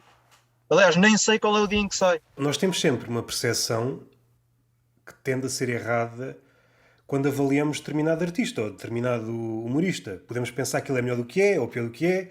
Ir para um meio que tem ligação, mas não é necessariamente o mesmo, por exemplo, a crónica humorística, e percebes, aquilo que se faz em stand-up, o nível melhor. A escrita que eu... Ai, caraças, agora estou a tropeçar. A escrita que eu pensava que era boa, afinal é só mediana. Faz-te sair da tua redoma. Aquilo que eu achava para mim que era bom, até enquanto fazedor de piadas, ainda estou aqui no nível 1. Eu acho que isso é importante. Quando estás fechado só num estilo ou num género, a tua noção de escala pode ser perigosa. Este humorista é bué grande e depois de repente vês um gajo que escreve um romance de humor e tu percebes o que eu gostava era um nabo. O gajo não sabe escrever. O gajo faz uma piada de 4 sentidos numa nota de rodapé. Foda-se. Está no outro nível, Sim, não? está no patamar. A tua noção de grandeza e de pequenez muda. Sei lá, para dar um exemplo, um dos primeiros livros de coleção de piadas, não sei se é na Roma Antiga, se é na Antiga Grécia. Um dos temas que eles mais gostavam eram os eunucos. Tu consegues rir-te, mas o eunuco já não é uma figura que diga muito atualmente. De certeza que há eunucos atualmente, mas não é uma figura que entra na tua vida. Mas naquela altura era uma figura de tal forma importante que havia um capítulo de piadas sobre eunuco. É assim, ninguém te pode dizer que daqui a 100 anos pode bater outra vez, ninguém sabe. Vamos assistir a um regime mais ditatorial que vai insistir nos eunucos e de repente há piadas sobre eunucos. Eu agora nos últimos anos tenho estado muito interessado em explorar enquanto gajo que vê, não enquanto gajo que faz. Embora faça algumas coisas, mas muito mediocremente. A pintura. Pintores que se interessaram por comédia e perceber como é que eles tentaram passar a Transpunham uma comédia. arte para a outra. E isso interessa-me. Pode surgir quadros do género, e isto não vai ser uma boa comparação, mas aquelas imagens que tu, se calhar não é da tua altura, eu vou dar uma referência, mas conheces certeza o Wall-E, a figura do Wall-E, em que Sim, são sim, imagens do super gorro povoadas. encarnado e branco. Sim, sim, eu sei. O jogo. Super povoadas de personagens e E tu tens que o encontrar. e tu tens que o encontrar. E há pintores com quadros desse género, super povoados de personagens, em que, se tu estiveres atento, cada personagem está a fazer uma coisa engraçada. É holandês, Haverkamp, de certeza que não se diz assim, em que tu vais olhando e percebes depois a ligação. Há um gajo que está a cagar do primeiro andar e depois percebes que há um gajo em baixo que está a mijar, depois está um corpo a boiar, e depois há um bobo no meio da cena, depois há um gajo que está a fazer patinagem. É uma cena caótica. Então, mas o que é que aprendeste? Não sei. Aquela confusão inspira-me de alguma forma. O confronto com outra realidade. Afinal dá para fazer isto de outra forma. Não sei depois como é que se passa depois para uma arte que nada tem que ver, para a escrita. Só este confronto com isto dá para fazer de outra forma, eu acho que é bem saudável. Para tentar pegar nisso, associo, por exemplo, uma relação mais fácil entre, por exemplo, entre dois tipos de arte, como a música e o Sim, a stand-up. música. Há aí A aquela música. ligação mais fácil. Pelo menos eu às vezes noto quando estou a ouvir música, já tive uma fase que fui mais do hip hop e às vezes estou a escrever ou vou ouvir uma música antiga e consigo, calma que isto está aqui alguma coisa que eu percebo que inconscientemente passou para o meu texto, a inspiração veio daqui.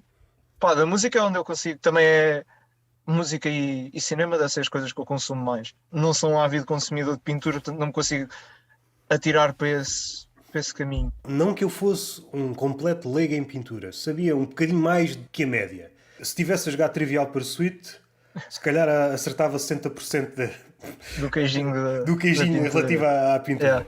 Agora, se calhar, já vou até aos 80. Talvez até aos 80. Já me sinto mais preparado.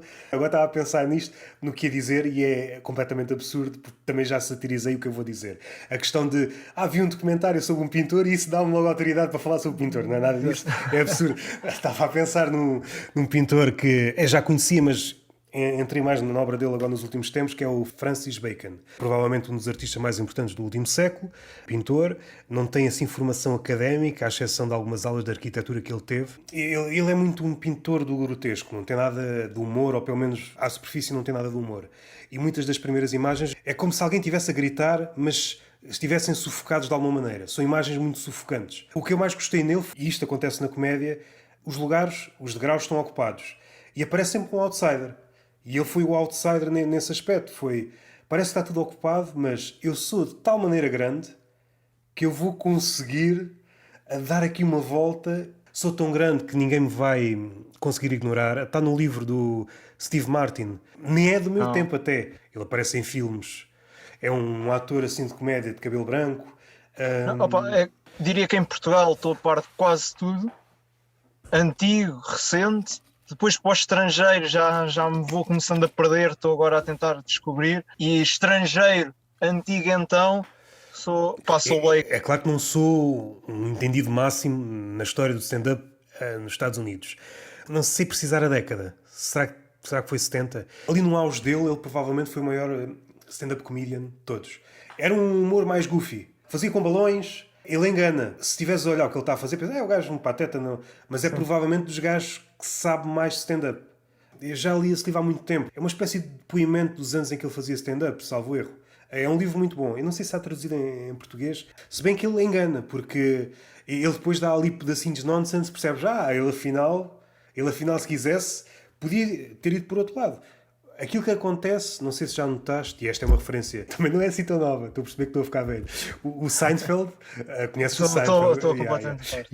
Tu percebes, sobretudo, o Comedians in Cars Getting Coffee, ele é visto como um humorista de observação. Há ali certas partes em que ele, pequenos 30 segundos, em que ele envereda ali pelo humor mais negro. Rapidamente sai. Se ele quisesse fazer, também fazia. Só que escolheu não fazer. Pode haver um mundo igualmente vasto que não sai. E não sei se é aplicável no stand-up. Até no humorista vá no sentido mais largo. Conhecem-te desta forma. Por exemplo, um humorista de humor de observação. É a imagem que fica, morres, e depois vem-se a descobrir, e isto acontece muito com escritores ou filósofos, há aqui uma obra igualmente grande, mas não tem nada a ver com aquilo que ele fez em vida. Ou seja, a tua imagem que tinhas dele expande-se de tal forma, talvez não seja um pintor, o Botticelli. A obra dele foi conhecida em vida, é uma obra muito luminosa, mas depois a obra que pouca gente conheceu, as ilustrações da Divina Comédia de Dante, são imagens muito negras. Ele de facto era as duas coisas, mas aquilo que ele mostrou foi só o lado luminoso. Acho que no stand-up também não tens o do morreu e agora é que se descobre isto. Pelo menos porque eu acho que não.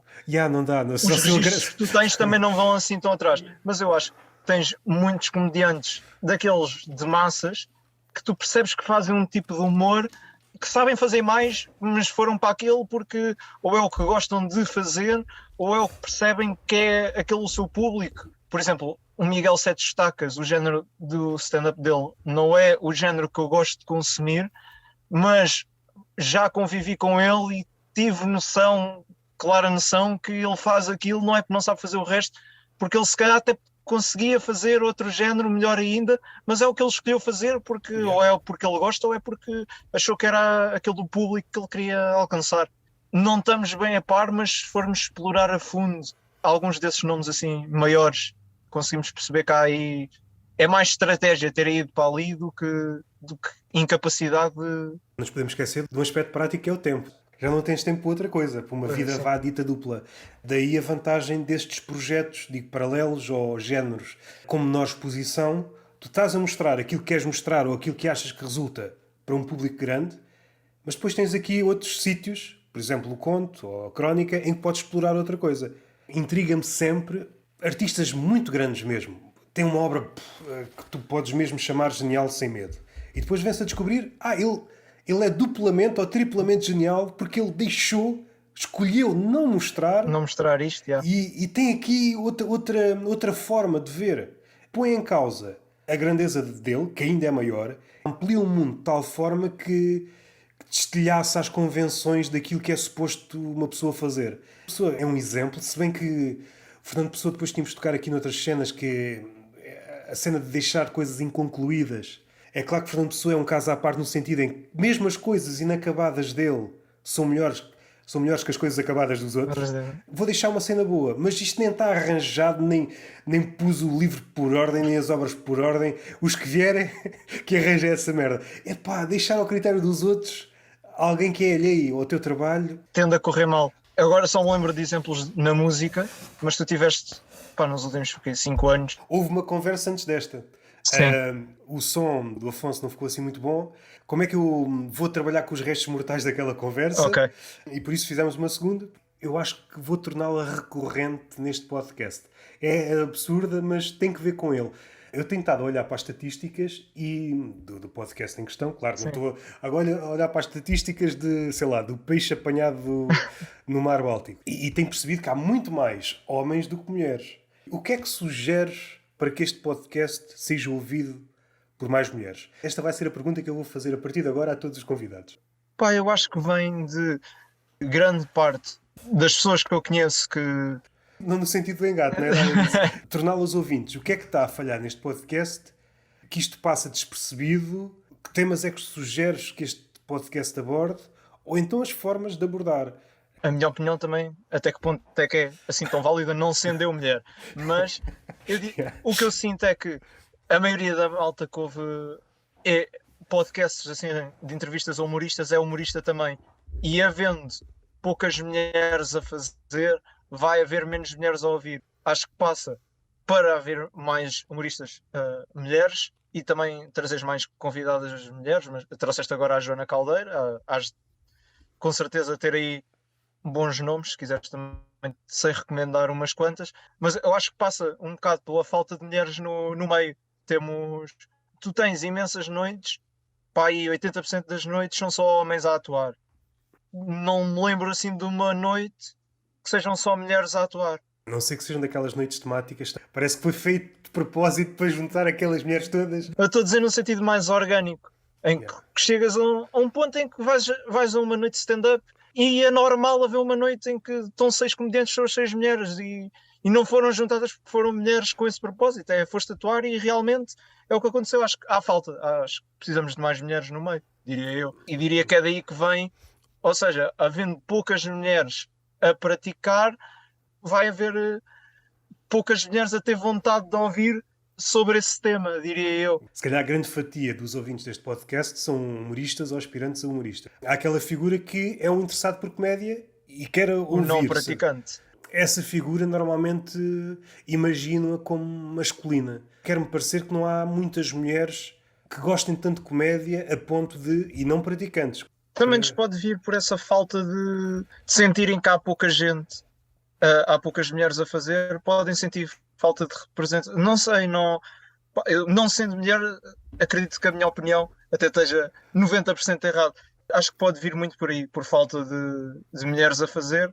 Também elas não quererem ouvir, não é sempre os mesmos, mas percebes, no sentido em que sim, percebo. São sempre homens a falar de uma perspectiva que não é a delas à partida. Apesar de ser de comédia, muitas vezes não é comédia propriamente dita. Nós estamos a falar com a intenção de surgir piada. Às vezes surge, mas não é essa a intenção. Se eu não estou a fazer comédia enquanto faço este podcast, o que é que eu estou a fazer? Estou a falar a verdade? Aquilo que nós dizemos, estás a falar a sério? Não me está a representar, porque o que ele está a falar sobre mulheres, ou não tem conhecimento para tal. Mas não nos podemos esquecer que mesmo que o humorista não esteja a fazer humor, tem cabeça de humorista. Ou seja, as teorias que ele está a lançar podem ser descabidas. É claro que aqui entramos num terreno muito pantanoso e mais uma vez tinha que pôr a máscara de velho do Restelo, dizer antigamente era assim, agora é assado. Se estivermos a falar de forma séria sobre assuntos de mulheres, o que é que tu sabes, não é? Agora, se for o humorista, acho que tem de haver margem. Deixa-me falhar à vontade, se faz favor. É que o humor não é acertar, pelo menos nesse sentido, no sentido jornalístico do termo. Eu não preciso acertar nos factos todos. A minha missão é dizer uma baboseira que te faça rir, que pode ter que ver com a verdade, um parentesco com a verdade, mas não sabes se é filho, se é um primo afastado. Vou fazer esta questão agora muitas vezes para perceber. Até toda a gente dá opiniões diferentes e tu filtras. De facto, às tantas a mulher pode dizer estes temas, este tipo de podcasts é uma coisa que me passa completamente ao lado. Eu quero é ouvir podcasts de de peixe de viveiro, é o que ela diz. E às tantas diz, já encomendei a uns capangas para raptarem essa malta toda e começar a fazer esse podcast. Ok. É isto que eu queria estar. 5 humoristas. Se por acaso é essa notícia. Ricardo Aruz Pereira, Bruno Nogueira, PTM, Carlos Coutinho Vilhena, raptados. Ainda não se sabe o paradeiro deles. Nós estão em Bragança, nós já sabemos. Nós somos os primeiros suspeitos. Espero que não aconteça isso. Vem ter logo connosco os dois. Vem para os tops um podcast de peixe de viveiro. Não é, caraças? Certamente também há temas que agradam mais as mulheres. O quê? É para falar de determinado assunto, de koalas? Ok, eu falo de koalas, não é esse o propósito, mas só para perceber qual é o motivo, o que é que as afasta e o que é que as aproxima de outros podcasts. Agora, buscando a primeira conversa, uma espécie de resumo. Quem é que é a malta que gostas mais de ver? Certamente já disseste alguns nomes no decorrer desta conversa. Quem é que estás a gostar de ver em palco atualmente? A gostar de ver em palco atualmente. Eu diria, já falei deles os dois, que diria que são as duas referências que eu tenho. Também disse isto na primeira conversa, que são o Pinheiro e o Marcão, que felizmente é malta com quem eu mudou no meio do humor. Na outra conversa, não te sou dar um exemplo, mas eu agora estive a explorar e posso dar, porque eu não queria dar spoiler de piadas, mas tinha-te dito que, por exemplo, o Marcão e o Pinheiro são duas pessoas que eu, além de gostar muito de ver, mesmo que não gostasse, já me cruzei com elas várias vezes e já atuei e eu já via atuar. E a minha namorada, a mesma coisa que eu costumo levar às vezes, tipo, costumamos ir os dois, costumo levar, parece que sou dono, ok? Costumamos ir os dois e há... Certificas-te que há pelo menos uma pessoa a ver comédia. Se fores atuar, eu tenho de ter pelo menos uma pessoa. Está ali comigo. E há... Não, gosto tanto e já consumi tanto que há piadas, por exemplo, agora consigo dar um exemplo. Houve um dia que a minha namorada estava em minha casa, estávamos a cozinhar, estávamos a fazer esparguete e ela atirou aquilo contra a parede. E nós automaticamente começámos a reproduzir o beat, que não te quis dar spoiler no outro dia, que o André Pinheiro agora já pôs no Instagram, portanto podem ir ver lá à vontade. Cenas assim, às vezes há uma palavra e do nada desencadeamos. Eu diria que o André Pinheiro e o Marcão são os que estão assim mais presentes na minha cabeça continuamente. Depois tens outros nomes, não querendo estar a dizer os nomes mais conhecidos, o Pedro Correia, também gosto muito e foi um rapaz, a primeira vez que eu fui atuar, ele conheceu-me e veio-me logo dar o props, ele gostou e acabámos por acompanhar mais ou menos o crescimento um do outro. E ele, desde que ele começou a ser chamado bastante regularmente para atuar no Comedy Club, e é aquela questão de há bocado do se atuar X vezes, o crescimento é muito maior e notas, uma das pessoas que eu mais recomendo verem, nota-se um grande crescimento, mais nomes.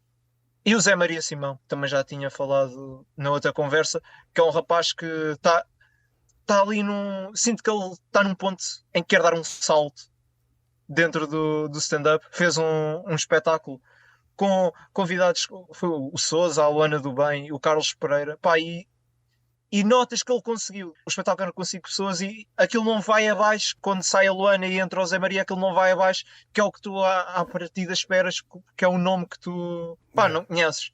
E conseguiram manter o nível e acho que isso é uma prova fixe de que vale a pena ir ver. A tua namorada já gostava de comédia ou foste tu que a converteste? Fui eu que a introduzi um bocado ao meio. Ela já acompanhava, vai ser completamente estranho, mas nós conhecemos-nos porque éramos os dois patrons do Pedro Teixeira da Mota. Pronto. E portanto ela só estava a par dos nomes mais mainstream. Satisfaz-me uma curiosidade. Ainda estão no Patreon, os dois? Estamos. Já houve uma altura em que estava ali a saltitar Patreons de toda a gente e eu defini um limite de só estarem 2 Patreons para não andar aí a gastar rios de dinheiro e já saí nessa altura em que andei a experimentar outros, mas já voltei, ela esteve lá sempre. Portanto, atualmente estamos lá os dois. Um belo tema para sketches. Um gajo que foi à ruína por se ter inscrito. Mas acho que Patreons. Era engraçado, conhecemos lá. Saímos os dois. Estivemos lá, era o nosso Tinder. Já namoramos, não precisamos estar lá. Já valeu a pena contribuir para o Patreon do Pedro Teixeira da Mota. Os patamares do Patreon não estava lá a tua namorada, estava? Não. Eu não quero estar a errar. Provavelmente há uma diferença geracional. Não sei precisar nas gerações mais novas, mas eu acho que se for para a minha idade, para os 30 e tal, há muito mais homens a gostar de comédia do que mulheres. Depois há este fator que não sei se aplica ainda ao pessoal mais novo, que é As mulheres é que mandam na altura de ir aos espetáculos. Se a mulher quiser ir, pronto, o homem vai. Não há assim grande argumentação. Na malta mais nova, poder-me-ás dizer se para as mulheres a comédia é algo tão apetecível como, por exemplo, é a música. Se a comédia barra humor está na moda, não é preciso recuar muito, há 10 anos, eu reconheço, para grande parte das mulheres, e até alguns homens, mas mais as mulheres, não era assim nada apetecível. A não ser aqueles nomes já eram tão grandes. Não querendo parecer o... Eu até tenho um amigo que vê comédia, mas do círculo de pessoas com quem eu me dou, não noto diferenciação. Mas acredito que, pá, voltar a dizer a mesma cena, mas eu acredito que é um bocado a questão de, se calhar podem sentir que há falta de mulheres a fazer e não querem ouvir sempre as mesmas pessoas dos mesmos géneros a falar porque é sempre refrescante quando aparece alguém a falar de uma perspectiva diferente e tu notas, sei lá, por exemplo, dando agora um exemplo do estrangeiro, a Taylor Tomlinson, foi uma humorista que eu descobri recentemente, aborda temas que homens também abordam, mas de uma perspectiva completamente diferente, porque é a perspectiva dela, e sentes que se calhar aquele tema se fosse abordado por um homem, ele ia para caminhos que tu já ouviste falar e vai estar a repetir uma história que tu já ouviste ser contada. E ela a contar, conta-te uma perspectiva completamente diferente e conquista-te. Acho que se houver falta de interesse, pode ser também por falta de representação. Estava mais a pensar na questão quase do prestígio da comédia, que há uns anos se calhar não tinha quase nenhum, pensando na comédia de palco, e agora tem ganho algum, não sei se é o suficiente, esquecendo fenómenos como o Pedro Teixeira da Mota ou o Carlos Coutinho, e Vilhena, porque Carlos Coutinho parece que falta sempre qualquer coisa, mas não sei até que ponto é que podem competir com o estatuto da música, se é que alguma vez vão competir, pode dar-se esse caso. Aquela imagem típica que nós temos de um concerto de alguém muito famoso, um cantor muito famoso, de que vão pitas acampar uma semana antes. Ainda não acontece esse fenómeno na comédia, ou acontece? O Pedro Teixeira da Mota e há pitas à porta do anfiteatro uma semana antes. Ainda não estamos nesse patamar. No que toca aos nomes grandes, à escala, por exemplo, tu não tens, mesmo em termos de cantores, não tens ninguém em Portugal à escala do que foi um One Direction. Por esse caminho. Mas tu já tens esse tipo de fanboy, fangirl, whatever, com comediantes mais mainstreams, como o Pedro Teixeira da Mota. Agora, eu acho que a diferença grande está... Tu, se calhar, para ires a um concerto, não conheces bem ninguém que vai lá cantar, ou um DJ set, que não sabes que é o DJ, estás muito mais aberto a ir do que a ires ver uma noite de um sítio onde não tens ninguém em cartaz. Não sabes quem é que vai lá. Podes chegar lá e, por exemplo, foi lá o Carlos Coutinho Vilhena a atuar, mas tu no cartaz não está lá ninguém. Diz, é uma noite de stand-up às X horas. E acho que há menos abertura para ir consumir comédia nesse sentido. É o que falta trabalhar.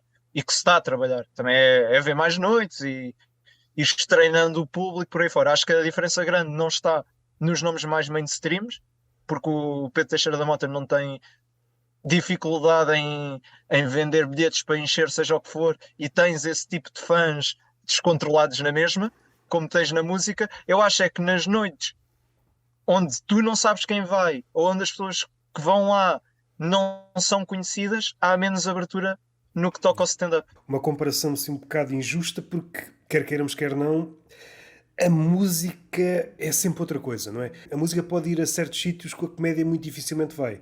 É claro que isto está tudo a mudar, a comédia pode tornar-se outra coisa. Jovens acampados à porta de um... para ver o Pedro Teixeira da Mota. Não quer dizer que daqui a 10 anos possa acontecer, ou já no próximo ano, no próximo sol dele, por exemplo. Mas ainda não aconteceu. Mas se ele vender bilhetes sem lugares marcados, porque nos teatros tu tens o lugar marcado. Ok. Tu, para ires ver o concerto do Richie Campbell, não tens lugar marcado. Estás em pé e a malta vai lá para a frente.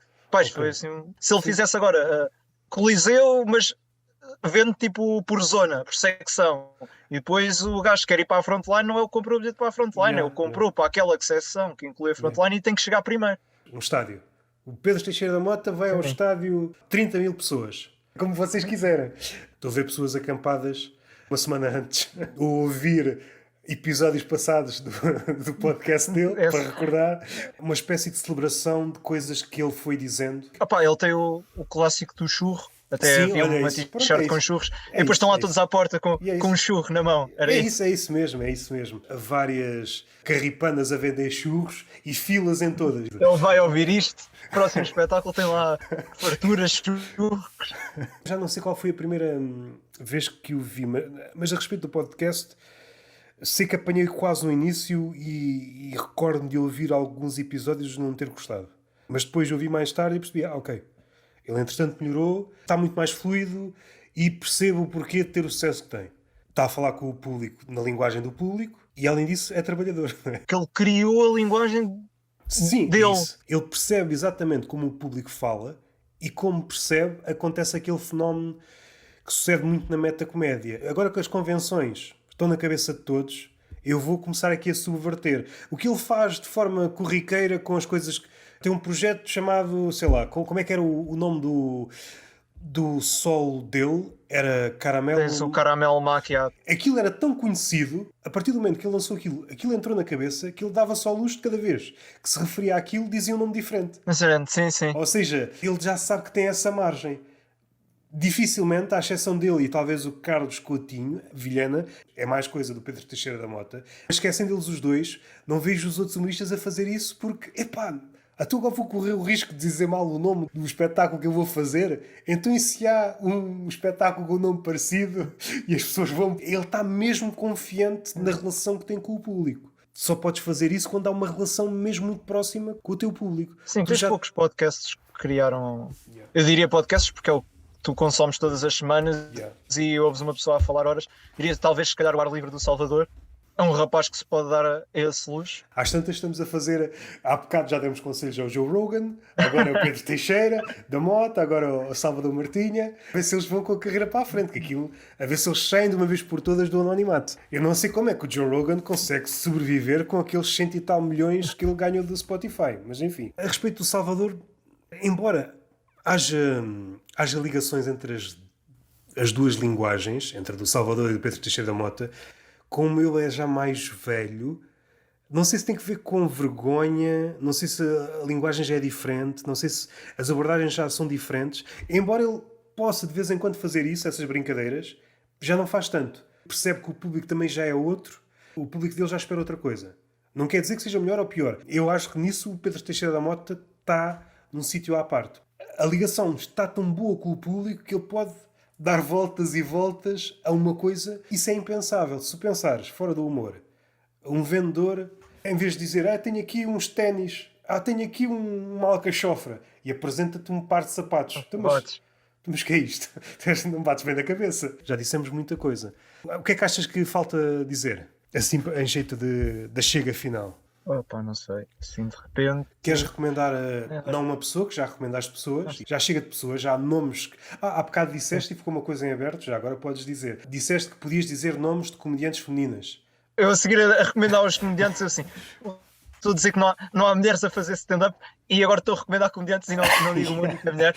Pá, recomendo irem ver a Joana Caldeira, que esteve aqui no podcast no teu último episódio. Nunca a vi ao vivo, mas daquilo que eu vi nas redes sociais e na conversa, nota-se que ela tem graça. É notório. Pá, é muito fixe. E na minha quarta ou quinta atuação, cruzei-me com ela e lembro dela me dar um conselho no que toca à escrita, que é até onde eu incido a maior atenção do meu processo criativo e que inconscientemente levei aquilo e há uns tempos estava a pensar de onde é que aquilo me tinha surgido, ter atenção àquele detalhe e depois lembrei-me que foi o conselho que ela me deu.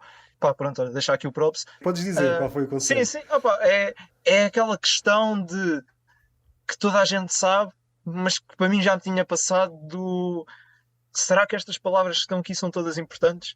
Dá para cortar esta e aquela, e é uma coisa que eu agora, e às vezes irrita-me, por exemplo, imagina que eu hoje escrevia 10 minutos de texto, vou fazer os 10 minutos, não sei o quê, vou trabalhar os 10 minutos, amanhã escrevo mais 10, e quando eu acabo de trabalhar os 20 minutos novos, já não são 10 mais 10, são tipo só 10 outra vez, porque metade, esta palavra aqui está a mais, dá para cortar e não sei o quê, mesmo que esteja a escrever coisas novas, parece que está sempre a encolher, porque à medida que o gajo trabalhando há sempre coisas que dá para limar ali. Era uma cena que eu sabia, mas não dava assim a atenção certa e ela uma vez chamou-me a atenção para isso e eu logo na atuação a seguir fiz esse trabalho e vi que correu muito melhor e é uma cena que eu comecei a levar para a frente.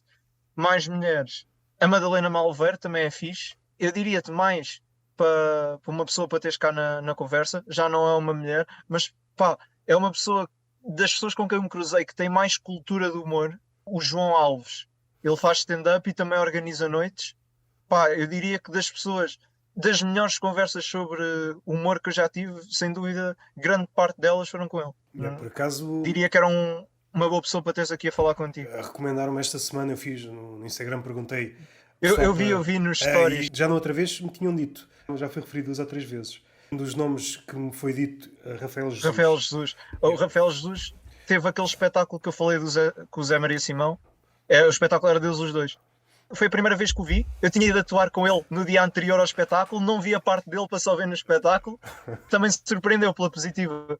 Só vi uma vez, estás a ver? Mas gostei muito do que vi dessa vez. Não quer dizer que isto seja uma regra. Podes ter um raciocínio rápido em conversa, mas depois não se consegue traduzir em palco. Um escritor é mesmo um bom escritor, mas quando vai falar só fala merda. Pode parecer estranho, mas há. O gajo é só bom a escrever, a falar não diz nada. E até se pode aprender com outra coisa. Ele sabe tanto de escrita e de como é que as palavras devem estar numa frase, aquilo causa-lhe uma espécie de curto-circuito na cabeça. Ou seja, ele já está numa dimensão diferente. Ou seja, está a dizer uma frase, mas está sempre a ponderar em direto. Esta é a palavra? Não, vou tirar esta palavra porque não é exatamente aquilo. E isto para uma pessoa dita normal, estar em contacto com isso é bem estranho. Perde a fluidez, mas o escritor está mais importado com a frase perfeita. Do outro lado, quer uma conversa fluida, o escritor quer a frase perfeita. Para quem não sabe, é só um pateta que não consegue dizer uma frase. E ele, no fundo, está à procura da frase.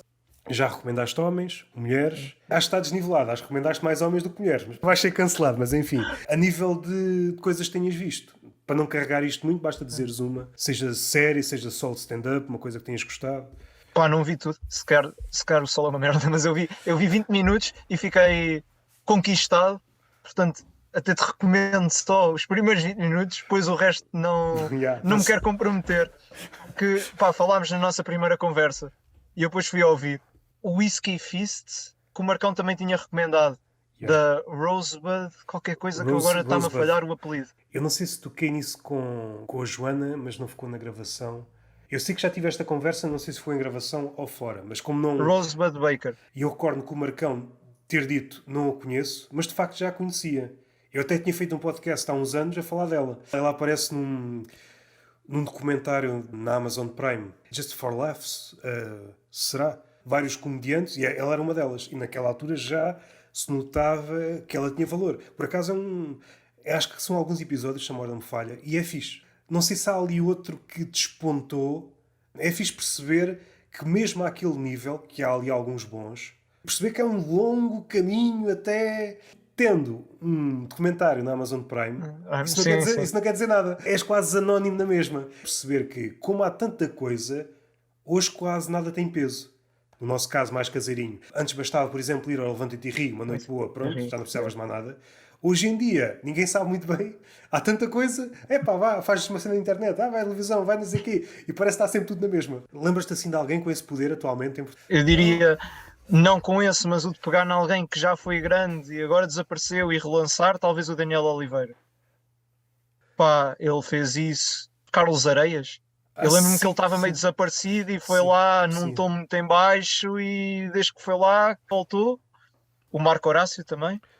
É que às vezes acontece com o Marco Horácio ou com outros, dá-nos a impressão que ele ou saiu ou não está a ter trabalho, mas ele apenas está num sítio onde não tem tanta projeção, ou pelo menos não está no nosso radar. Acho que a expressão é essa, não está no nosso radar. Foi mais para o teatro ou para projetos mais alternativos. Não estou a dizer que é o caso. Sim, se forem para o teatro que não tem a visibilidade. A trabalhar mais. Últimas palavras. O que é que queres dizer a nível deste episódio? Achas que foi fixe? Pá, gostei. Bom episódio. A partir daqui vão ver muito mais mulheres a fazer stand-up. Por conseguinte, mais ouvintes deste podcast. Femininos, exatamente. E acho que é o que eu tenho a acrescentar. Pá. Gostei muito. Sou ávido consumidor. Portanto, obrigado pelo convite. Ou seja, pelo menos tenho um ouvinte deste podcast. Um ouvinte com bigode. Atenção. Um ouvinte, que há muitos, se forem humoristas, há muitos. Aconselhas-me a ter bigode? para ter mais graça, ou nesta altura já é descabido? Para já, agora irrita-me a malta que tem bigode porque eu sinto, não me estão a copiar a mim, mas eu sinto que é mais um gajo igual a mim. Não te aconselho muito a teres bigode. O que é que tu sentes, por exemplo, há um humorista que até convives com ele, nunca teve bigode e de repente E do nada apetece. aparece com bigode. E o que é que tu dizes lá uma coisa? Não, pá, não. Quer dizer, se calhar, não diria, mas nunca. Mas pensas. Mas nunca aconteceu. Mas no outro dia, um amigo do meu grupo de amigos do nada lembrou-se de ter bigode e eu fiquei, então, mas Então, mas eu não era o eu era o único gajo do bigode. convidado. Já não há. Vais fazer stand-up também? Vai. A primeira foi fixe, mas esta acho que ainda ficou melhor. Eu acho que a primeira foi a partir do meio que começou a ficar, pelo menos da minha parte, eu senti que comecei a ficar mais fluido a partir de metade. E agora já estava nesse ritmo do final da outra Ou conversa. seja, a partir de agora gravo sempre 2 conversas. Com toda a gente. Tens uma palavra ou uma frase ao jeito da Joana Caldeira? Algum conselho para comediantes que estejam a começar? Pá, eu diria, é um bocado clichê, de não quererem crescer rápido demais, pá. Já quis, nunca cresci rápido demais, nem pouco mais ou menos, mas houve ali uma altura, sinto que houve ali uma altura que me deu o clique do pá, esse cara não quer bem o caminho que acho que quer, se calhar é melhor amadurecer primeiro. Mas se calhar também é bom crescer rápido demais e afinal eles aguentam-se, não sei. A ideia que eu recentemente passei a ter, diria que é um bom conselho. E é trabalhar, escrever muito. É o conselho mais clássico, mas que no fundo também é o que faz mais sentido. Acho que faltou aí outro escrever. Pô, queres dizer mais algum? O trabalho é E façam essencial. trocadilhos. Isso era muito engraçado. Em jeito de remate final, perceber que se não há mais público na comédia é porque não há mais trocadilhos. Está feito. Por mim, Está fechado.